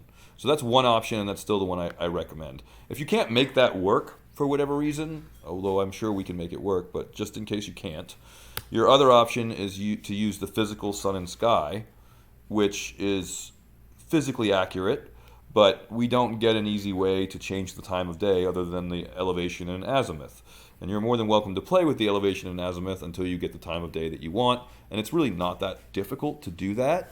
So I'm going to let you decide which way you want to go. Like I said, pick your poison. Do you want to go the old school way, plug an HDR into a sky dome, which I think gives you the best results personally? Or do you want to fight with azimuth and elevation and use the physical sun and sky system? Those are your two options for outdoor lighting. And you can tell me which one you want. I don't know. I mean, I tried to do the HDRI Sky Dome here, but I don't know. I feel like it's whatever the problem I'm having, should probably figure out what's causing that first, because either it's relevant to this method or it's not relevant to it. In which case, if I did the other method, it wouldn't matter. I'm in total agreement with you, but I'm talking about how you're going to approach your lighting. As far as the technical issue of the render turning out like this is just a matter of let's figure out, are you even using Arnold? Because this looks like a software renderer to me. So this is an easy fix. Just change your renderer from the software renderer to Arnold. So if you guys can still see my screen right now, does everybody see Maya right now? Yep. Okay. So did it just crash? It just crashed. That's okay. Doesn't matter. That's not what's important. We're going to relaunch. Sounds like Maya. Yeah, it's typical, right? Hold on, and I'll relaunch Maya. But what you want to do... Honestly, whenever I open Maya, it crashes. That's absurd. That's something that you should have either the people in the library, if you can get to them, they're supposed to help you fix that. Or if they're not around, or for some reason that doesn't work for you, your other option is to contact the IT department, like John. John Altonen, I left his email, I think, in the announcements, I want to say. I can put it there again. But he said, again, if library can't help you, then he's obligated to fix fix Maya for you. So you've got to be able to launch Maya. Hopefully it doesn't take forever. So let's talk about this. It crashes a few times, and then I can get into it. So. Well, I mean, I don't know how long it takes to crash, because, like, I was doing this for the whole class prior to this one, and it only crashed just now. So it took over an hour for mine to crash. It's not like it's that unstable. And I think it also fights with the video overlay for the streaming sometimes. But anyway, having said all that, I hope you guys have a project folder. You really need to make sure that there's one folder that has all of this stuff. And if you don't know how to do that, quite literally make a folder and put everything related to your Maya scene in it. So like your reference, your Maya files, your textures, everything. It's really important. Don't have elements spread around your hard drive, different folders, whatever. Okay, all right, rendering, right? So very important, guys. Watch carefully. 2 ways to render. This is what I went over first thing with the other class too. Top bar here, these slates. Click the eyeball on the small slate. This is the old school renderer. This is the one I prefer. This is really the one you should use because it's more stable. It doesn't require as many resources as the other one does. So this is definitely your go-to for rendering. But I do want to say, if Arnold is not even turned on, then you won't be able to render with Arnold unless it's turned on in the plugin manager. Technically, Arnold is actually a plugin. So all renderers are plugins. For example, Pixar's RenderMan is also a plugin. Any Mental Ray, all of the renderers are plugins. So if for some reason you can't get Arnold to render, then it may be that it's just simply not loaded. So I can hit the escape button by tapping the escape button. And now I've stopped the render. If you don't have it loaded, meaning if it doesn't show up here, see, I think you were rendering with Maya software. Look at the difference. So this is Arnold, right? Or part of an Arnold render. Now, if I switch to Maya software and I render the same region, you can kind of compare between the two. Yeah, I think that what you were doing most likely was rendering with the Maya software renderer. Look at the extreme difference between the two. We can tell who's the favored child. Correct. Maya software renderer has been around. Well, it's the built-in renderer for Maya, so it's been around since Maya's been around. Obviously, it is the built-in software renderer. Just stay away. There's no reason to use it, quite literally. So don't use Maya software renderer and Maya hardware renderer. I don't even know why it's there anymore. I think people sometimes render like particles with it or rain. It's really surprisingly fast if you don't care about realism. That was 0.03 seconds. So yeah, if realism means nothing to you, okay, here's a good reason to use the Maya hardware renderer. Maya hardware renderer will render your cartoons or your toon shading super fast. So if you're trying to make South Park, I guess the hardware renderer is going to be ridiculously fast to render with because there's no like complicated 3D lighting per se or on 3D surfaces. So, but for you guys, ignore the hardware renderer, ignore the software renderer, ignore the vector renderer unless you're making Flash animation, I guess. We want to use only the software, or excuse me, we want to use only the Arnold renderer and nothing else. Right? So anyway, render region is your friend. Always use render region. It's the second icon here. It's the slate with the box around it. Why are we using render region? Because God knows I don't want to have to re-render the same 1024 or 1280 or whatever your resolution is all the time. It takes too damn long. Screw that. I don't have that time. We use render region because we don't always have to render the whole damn picture. If I'm just testing the color of a light, if I'm testing the intensity of a light, or hell, I want to see how shiny my grapes are, then I only need to draw a box around the grapes. Right? Make sense? So let's say I take the sky dome, hit escape. Damn it. Escape. That's something that's very frustrating too. Okay. The escape doesn't always want to work quickly, but escape out of your render by hitting the escape button. Then hit Control A to go into your light attributes. Like this is my sky dome. Turn down the intensity on the sky dome. And you can use a very low value, 0.3. It's only your fill light. And then you can just draw a very small box around what you want to render. It could be any size. Like I just want to test the lighting on my candle or whatever. And then again, use render region. This is the way I prefer you guys to work.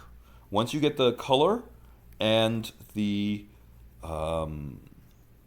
intensity of your lights, then you can render maybe a quarter or half or something. But I'm only rendering one section at a time because it's easier for me to, like I said, tweak my lighting.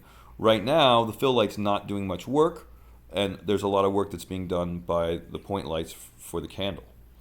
But this is how I can measure how much fill light I want against how much the main source of light right now are the point lights. So how can we make these look really good? We can go and make sure maybe that they have Kelvin turned on for their intensity, or for their color rather. If we go to Arnold and we open up use color temperature, and then we figure out what the Kelvin is for candle light, and at 3drender.com, if we go to 3drender.com, we go to archives. Under archives we have a Kelvin temperature. Under our Kelvin chart, we can check for candle flame 1850 to 1930. I'll go with 1930. Let's see what that looks like. Turn on color temperature. Temperature 1930. It's very freaking orange. This is supposed to be accurate, right? 1930. It's really, really orange. But now, how can I test this? Again, just draw a box around what I want to render. Use render region. Oh, don't forget to hit enter, by the way. It does make a big difference. So now you can see this is the light of my candle. This will override the color temperature. The Kelvin will override this. And I'm just trying to check my lights one or two at a time. Don't check all the lights at once. In other words, check the flame, the color from your flame, the intensity of your candle first. See, it's nice and warm. I can use Control and Alt to zoom in, and that's what I'm getting. Nice warm light, orange light from my candle. And then I can control how much fill light from the sky dome, which is my secondary source of light. Does that make sense? Yeah. So, okay. Let me go back to your blocks. So I don't know what to say about this other than I think you were rendering with your software renderer, and that would explain why it looks so funky. Okay? Okay. Yeah.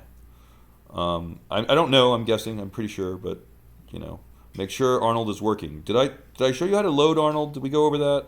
Because that's kind of, like, look, Windows, again, Settings and Preferences, Plugin Manager, and I'll do that again. Windows, Settings and Preferences, Plugin Manager.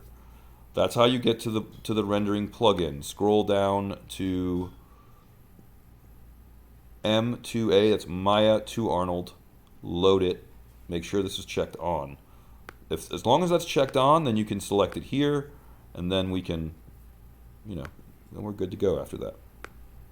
And then we can start playing around with other stuff like light intensity and render region and all that good stuff.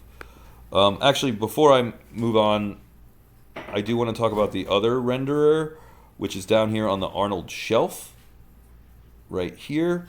It's also a eyeball next to a play button. You're more than welcome to use those, by the way, if you want, but they do require a much faster computer.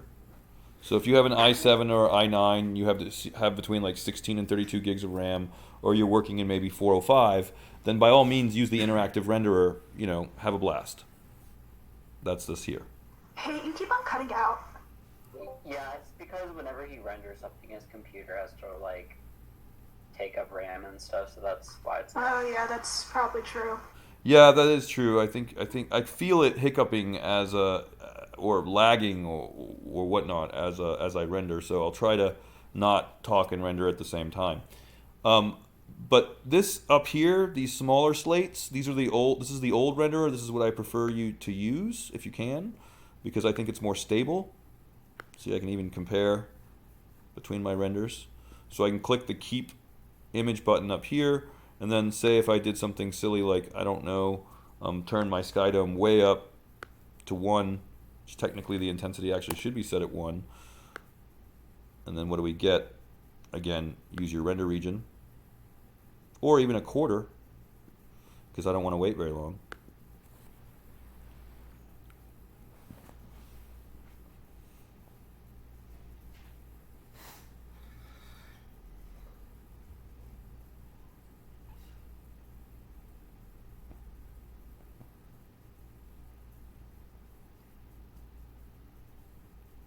So that's with my sky dome at 1. And that's a lot of fill light. See? That's a lot of fill light. And that's sky dome intensity at 1. It's a lot. It's a lot of light. But now I can again compare, right? So compare your renders, use render region. Thank you for coming to my TED Talk. No, I had to say it. No, in all seriousness though, guys, how much time do we have? Oh God, almost none. So, great critique there. Covered 1 student. All right. Fantastic. I think 2 maybe. It's terrible. Guys, who else wants me to talk about their work briefly? Like, I'll do one more. Some of you guys, like Brenda, I don't know why am I missing all these blog entries? I don't know. This looks like maybe it was the same as last time. I don't know. Maybe you've added a little bit, but this is what we have to do for homework, okay? Guys, everybody, please, you got one more class to finalize your lighting. You got one more class to finalize your modeling. That's it. So for Tuesday, I really want this to look like it's telling a story. Dramatic angle, maybe. I don't know. The lighting depends on the narrative. But fill in the scene, right? So then if you want to do something with, I don't know what the narrative is supposed to be here. But if you... I'm planning on changing it anyways. Oh, okay. Well, you guys, seriously, homework. You got till Tuesday to nail down your narrative, to nail down your composition.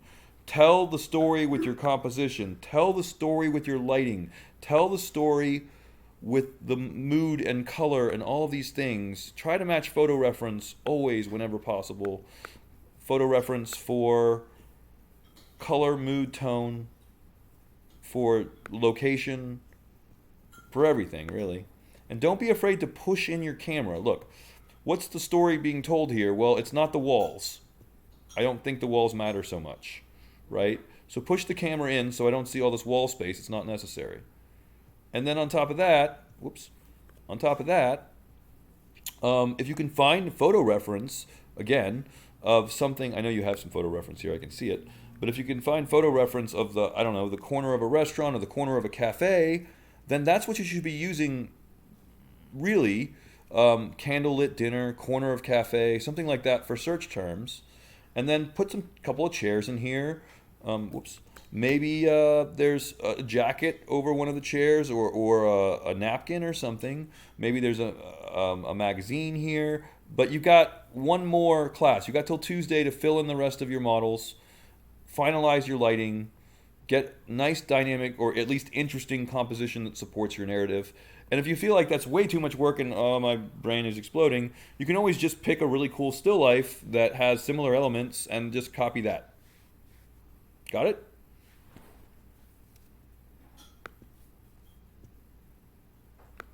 Hello? Hello?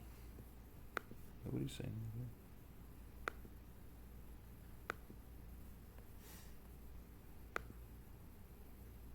Emily? Bueller? Just suddenly silence, crickets. Guys, did you hear all that? Do you understand what's for homework? Yes. Okay, yes. I got like no interaction is really weird for me as a teacher because normally Normally I can see you, I can walk over to you, I can talk to you in person, and here I'm just like screaming into the void in frustration. Um, but yeah, if you can hear me, Emily, I hope you heard what I just said. Find, and all of you guys, when you're creating a narrative, just try to Google something as close to whatever the narrative is. So if this is candlelight dinner corner coffee shop, then that should be your Google search terms, and try to get your photo reference and match your photo reference as much as you can. If there's a painting, I guess you can include that too, but you really should try to match whatever photo reference you can. Don't have the camera pulled this far out. You don't have to make the beach. You don't have to make the porch. You don't have to make all this. This is a full-blown environment. I'm trying to keep this like easy for you guys, and you guys want to make it difficult. So how can we make it easy? Well, one way to make it easy is to pick a very simple still life that has some of these elements. You could even Google fruit bowl still life, wine glass, candle, blah, blah, blah, and then just keep the elements minimal, but just match that as closely as you can. So I'm trying to give you guys creative freedom, meaning that I'd like for you guys to just kind of make whatever you want according to a narrative that you come up with, but I need to know what that is. So like Yusuf, I feel like you were a late add to the class. Are you here? Can you talk about this? Beach house? Yeah, I wasn't late to the class. I was on the Twitch at first, but then I moved to Discord. Okay, cool. Well, I just meant, I thought you might have added the class late, but it doesn't matter. What I want to know is, I need to see a few things. I need to see renders more than screenshots. Screenshots are fine for wireframe and like things like camera placement and light placement. It's cool. I like seeing screenshots just to see where you've placed your lights. So this is good, actually. So everybody, if you want to include this, it makes me happy to know, okay, he's got a spotlight on top here. This should represent a lamp outside of your shot. And it's also okay to have a directional light here for the sun, which I assume you want sunset, so that's why it's horizontal. So that's fine. I don't see anything wrong with this. I don't know if your candle is on or not. You need to add edge loops around the corners of your room. Sorry.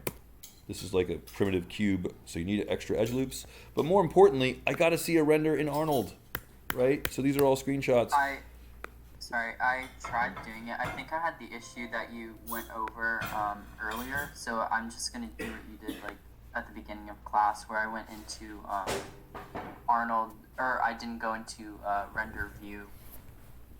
Oh, that makes sense. Well, yeah, you got to render from your render camera. That's why we make. That's why we made one. The whole reason why we have a render camera is we don't want to render from the perspective or anything else other than the render camera. It's like literally why it's there. So, and that's also why we want to get a really nice composition through the render camera as soon as we can. I mean, it's like you're the director, you're directing a film. How can you make a really cool, dynamic angle or something that just tells the story that you want to tell? And be careful. A lot of you guys are just really, like, your camera's way far back. I don't want to necessarily have a whole environment like this. This is a lot. Keep it simple. So, a corner of a room, I mean, maybe you can push the camera much, much closer because, again, this is a lot. This is basically almost it's still the corner of a room, but it's a lot to model and worry about.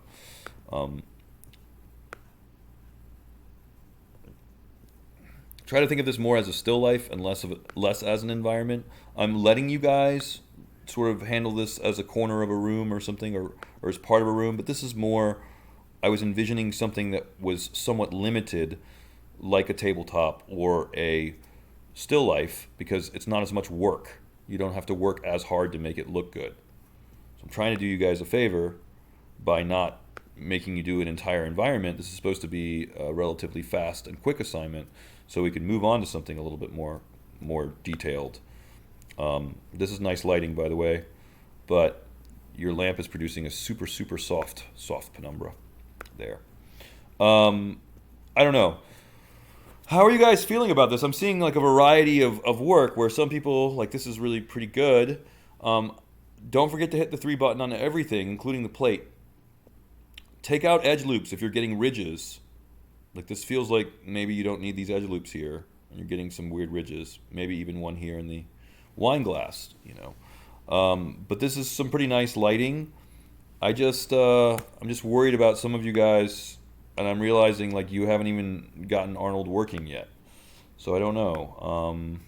I want to cover a new type of light today, and I'd like to get to that because we're kind of over time a little bit for the critique. But I don't want to stop critique. Ooh, this is nice. I don't want to stop critique if you guys have problems that are really, really killing you, or if you just can't move forward. Nice reference. See how this is in almost every reference here, except for this one. It's very obvious the candles are the main source of light, right? So then, if we're trying to make sure the candle is the main source of light, like we have these two, then we've got to think about what's creating our fill light or secondary light. These candles might even be a little too bright. Definitely your fill light is too bright, I think. This is nice in that we have Christmas lights in the background that provides like a secondary or tertiary light source. But yeah, so who's got questions? I mean, I would like to jump to the demo where we cover recessed lighting and IES lighting, and composite candle flame. This is kind of what we did for last class. But I need to know from you guys, like, can I proceed to that, or would you prefer me to talk about some other problems that you might have been having? I'm not sure. Sai, nice work here. Thank you for including. Thank you for including the links to the website. That's good. Yeah. So let me explain why this lighting might not look exactly as you might expect it, or maybe how you want it to look. Yeah. So, nice reference photo, by the way. So check it out. The pink and blue here is coming directly from the sky. So if you find a sky dome that has something similar to this, then you should be getting this nice blue and pink in your fill light, and that's what you're after. So I don't know what your HDR is, what HDRI you're using, but yeah, I'm using the HDR I'm using is actually like a sunset at the beach, but I think when I was looking at that reference photo, it kind of looks like it's edited a little bit to appear more pink and purple than it actually is. So, you know, I was kind of struggling with how to match up that lighting with what was in the photo, but okay. Here, let me see if I can really quick. I didn't want to really demo much. I feel like I've already demoed a lot through Discord and Maya today, but one thing, guys, remember you can rotate your HDRs. They're spheres, so it's not hard for you to easily rotate the sphere, and that will in turn rotate where the sun is. So keep that in mind. I want something with a relatively blue sky. By the way, the night scenes you kind of want to stay away from. Isn't this the one we were using before? I feel like Kiara Dawn. Yeah, and that's got a lot of pink light. This guy, Kiara Dawn. So we've got a lot of pink light at dawn, but this is a sunset one, and so is this. Let's pick one of the sunset ones. Preferably one that actually has a background plate. Am I going to get lucky? Am I going to get lucky? Maybe, maybe. Yes. Perfect. See, that has nice background plates. But notice that depending where the sky is, or excuse me, where the sun is in the sky, if you rotate, again, this HDR, then that will literally change the position of the sun in the sky and where that light's going to come from. So let's try this, the sunrise scene. I guess I'm obsessed with sunrises. I don't know. We'll go to the sky dome, and now, assuming it's not zipped or RAR'd, we can just pick that.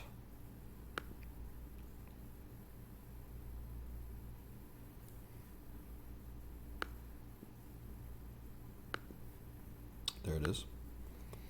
And then, of course, in your perspective camera, you can zoom out to see it. Now, what I want to mention at this point is by rotating it, see there's the sun right there. So if I rotate the sphere, then I'm quite literally rotating where the sun is shining on my scene. See what I mean? Like that. Yeah. Now, from there,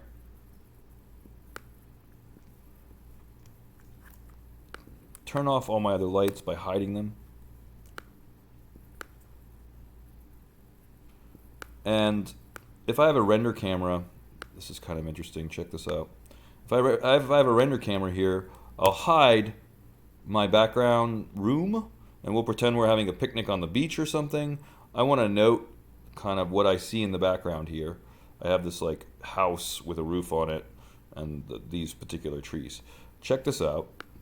I can go now to image plane, import image, and I can actually import the background plate that has those elements in it, right? So if I scroll through my background plates, one of these background plates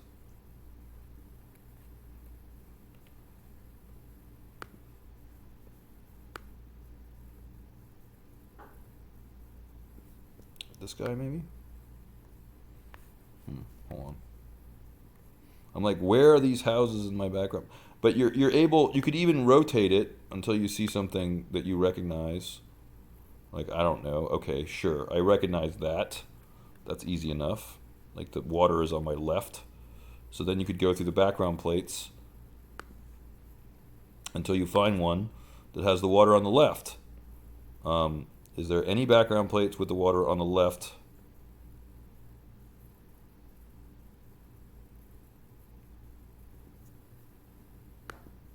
I feel like that's the right. We can maybe swap it. Save this.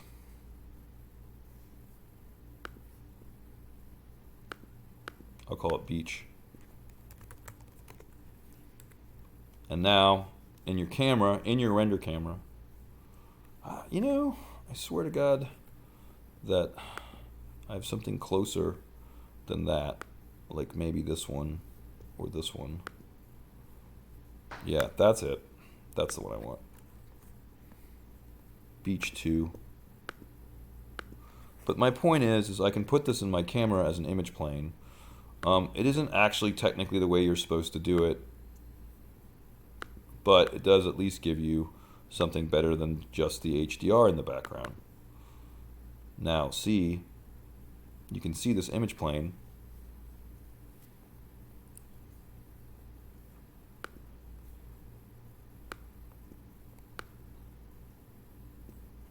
Looking through camera, and we render it. Let's see what happens. There we go.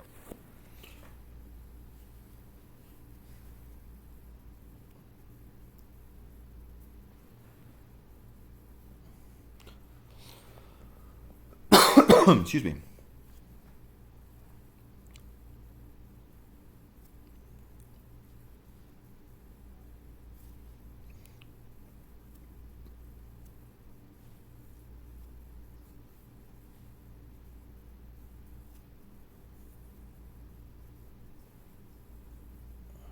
What do you guys think? You see it matches? Yeah. So now we need the directional light from the sun.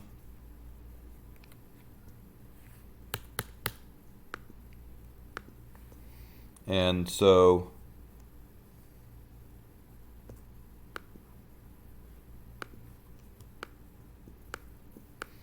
now I have this idea. Okay, the sun's here. I get the directional light. Remember that the scale of the directional light doesn't matter, so if I need to make it really big, that's fine. All that really matters is that it's pointing the same direction as the sun is pointing, and roughly at the same angle. And because we know the sunset is going to be, or sunrise is going to be a low angle, see how it's kind of horizontal there? We could even vertex snap this if we wanted to, if we feel like the sun is aiming at it or whatever. And then if we wanted to get the color of the sun, in this case, we could either color sample it, which might be one interesting idea, where we sample Hey, there's somebody. Charles. There's somebody here. Man, not good at the timing right now.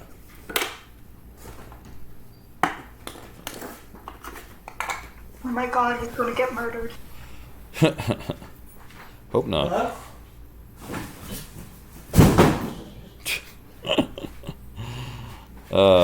I thought that was like a gunshot or something. He's dead. Oh my god, our professor's dead. Or his roommate is dead. Both. What was that? Oh, right now? Oh, hello. What's y'all got going on today? What's the critter of the day? Roaches. See him in the kitchen? See him in the kitchen. Yeah. That bathroom. Okay. We'll go back there for a break. Well, wait a minute. Hold on one second. Give me a minute. Jeez. I'll show right here. Okay. Private work can go home like that's great.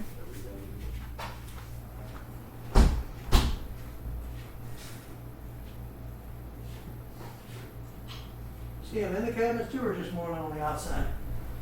What's that? You see him when you open inside cabinets too, or Yeah. just mainly there? Okay.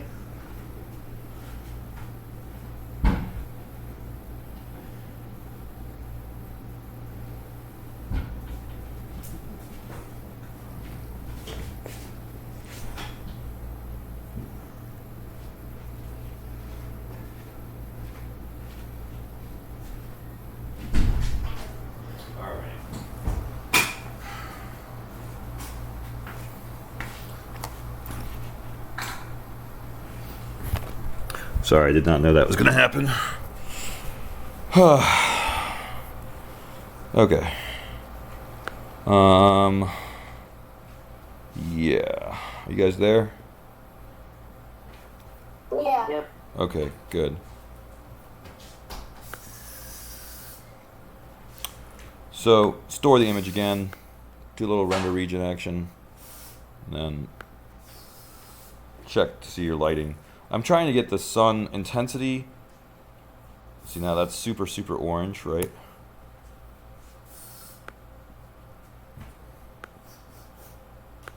can try using your color temperature. That's going to override this.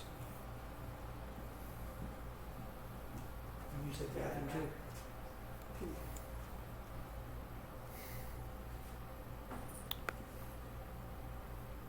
Sunrise, sunset, try 2000, 3000, between 2000 and 3000. There's also sun here, 6000 to 7500, which feels closer, but you can try either one. Like, what does it look like if I try 2000 to 3000 for Kelvin? I mean, that's really orange. Might be a little bit much. Whoa. 3000. That looks better. Use your render settings. Some people swear that if you have a good HDR, whoa, that's not right. Oh, it's because the sky dome is off.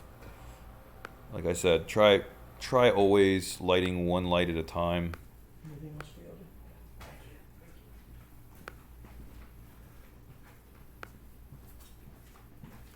Appreciate you coming by. No problem. You have a good week.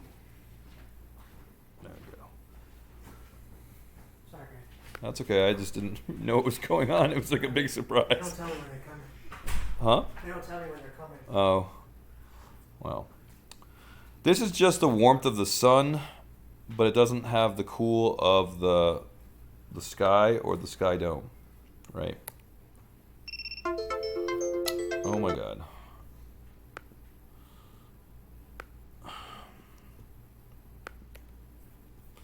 So you have to have both, is what I keep trying to tell you. So this isn't going to look great until I have both the sun and the sky turned on. Let's do it one more time. I want the shadows basically from the directional light or the sun, and the blue from the sky. Now that I have both, this is supposed to be the correct light for the scene. And I mean, it looks pretty damn good to me. I don't know if you guys agree. You could turn the intensity up a little higher on the sun It's a little bit hard to gauge with the skylight, but that's kind of your job, is to gauge the intensity of your key light, whether it's the sun or candle or whatever, against the intensity of your fill light, whether it's a sky dome. Well, it should always be a sky dome, really. So just basically balance the sky dome intensity. Actually, there is one instance, guys, this is the old way of doing it, this is the preferred way of doing it, this is the way I really want you to do it. Who can tell me what the other option is? Am I still cutting out for the sound? Okay. A little. Can you repeat that? Yeah, so I'm saying that this is the way I prefer you to do it. You can see how the sun is casting a shadow. It looks really nice here.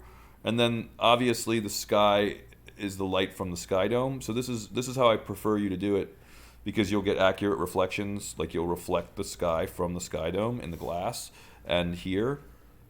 So again, this is how I want you to do it.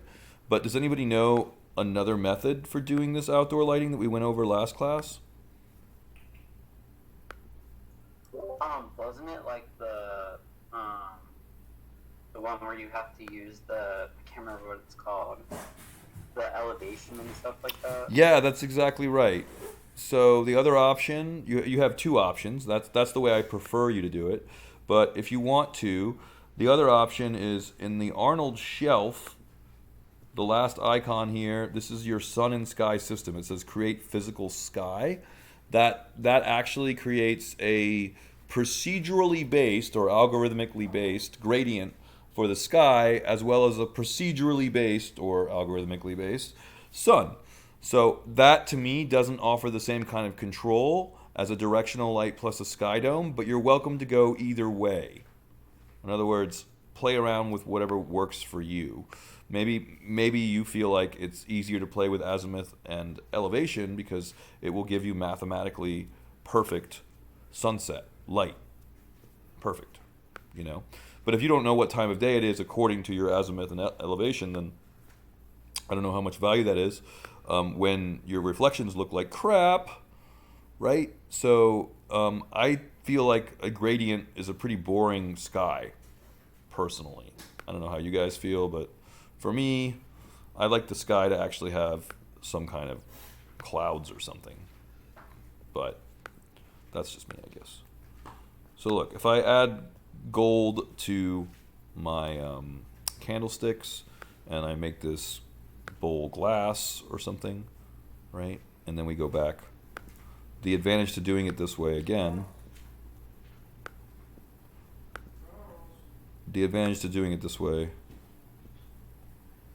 is that your reflections will look great. If you use the physical sun... Sorry, I know that the sound goes out when I render. Where's Charles, Lord?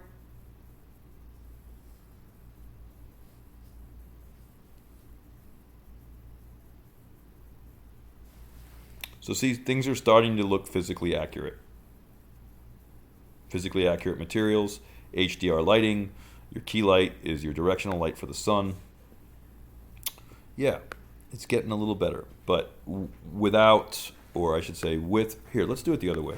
So everybody hopefully is clear with this. I wanna show both ways.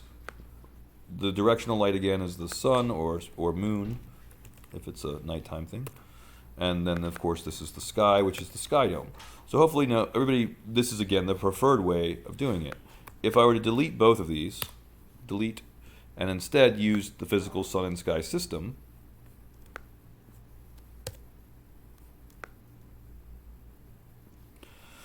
now I get to play with azimuth and intensity, or sorry, elevation and azimuth, and I don't even think that updates my viewport, which is super annoying. So I have the 7 button on and it does nothing. So that's crappy. But check this out. I can open up my Arnold interactive renderer. I could switch to render the render cam. I can hit the play button over here, and that's my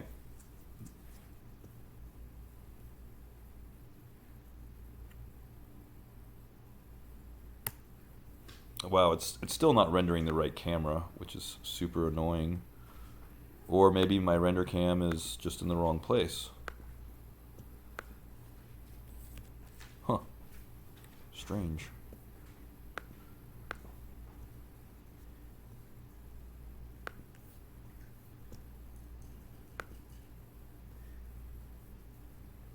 Wow, it really doesn't want to render the render cam. Strange.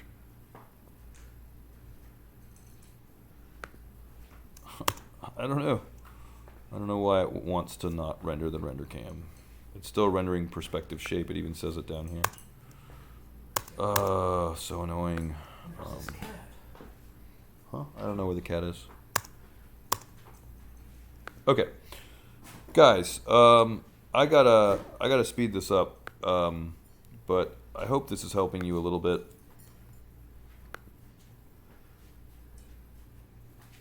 Did it go outside? You think the cat went out in the I hallway? don't see Charles anywhere. I don't think so.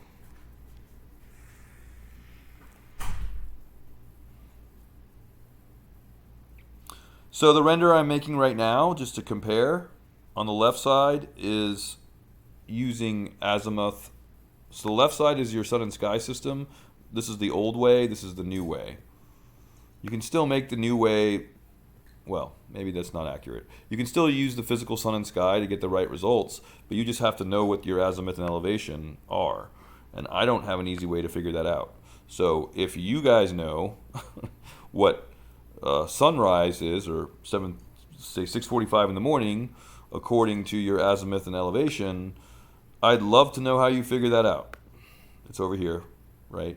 So if you change your azimuth and your elevation, and then render a render region, like a little box, then of course you can do that until you get roughly what you're looking for. But it might take a while. And I don't know. This to me is very frustrating, because I just don't know, again, how these values change into time of day. I wish I did, but I don't. I don't have an easy answer for you for that. So those are your two options. You can either fight with the physical sun and sky system, i.e. fight with elevation and azimuth, because it's a little Greek to me. I think azimuth might actually be Greek, literally. Or you can use the method that I prefer, again, using a sky dome and a directional light. So I'll leave that up to you. Who's got questions? I mean, this is like left side here is your physical sun and sky. This was the one I was doing before that, with the sky dome and directional light. Okay, I'm going to stop this share.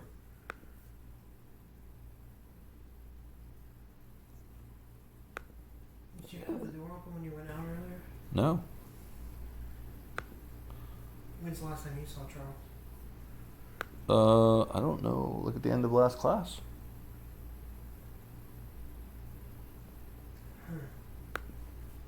Sorry guys. Okay. So are you guys ready for some new material, or do you want me to continue on with some critique, or is there somebody that's really struggling?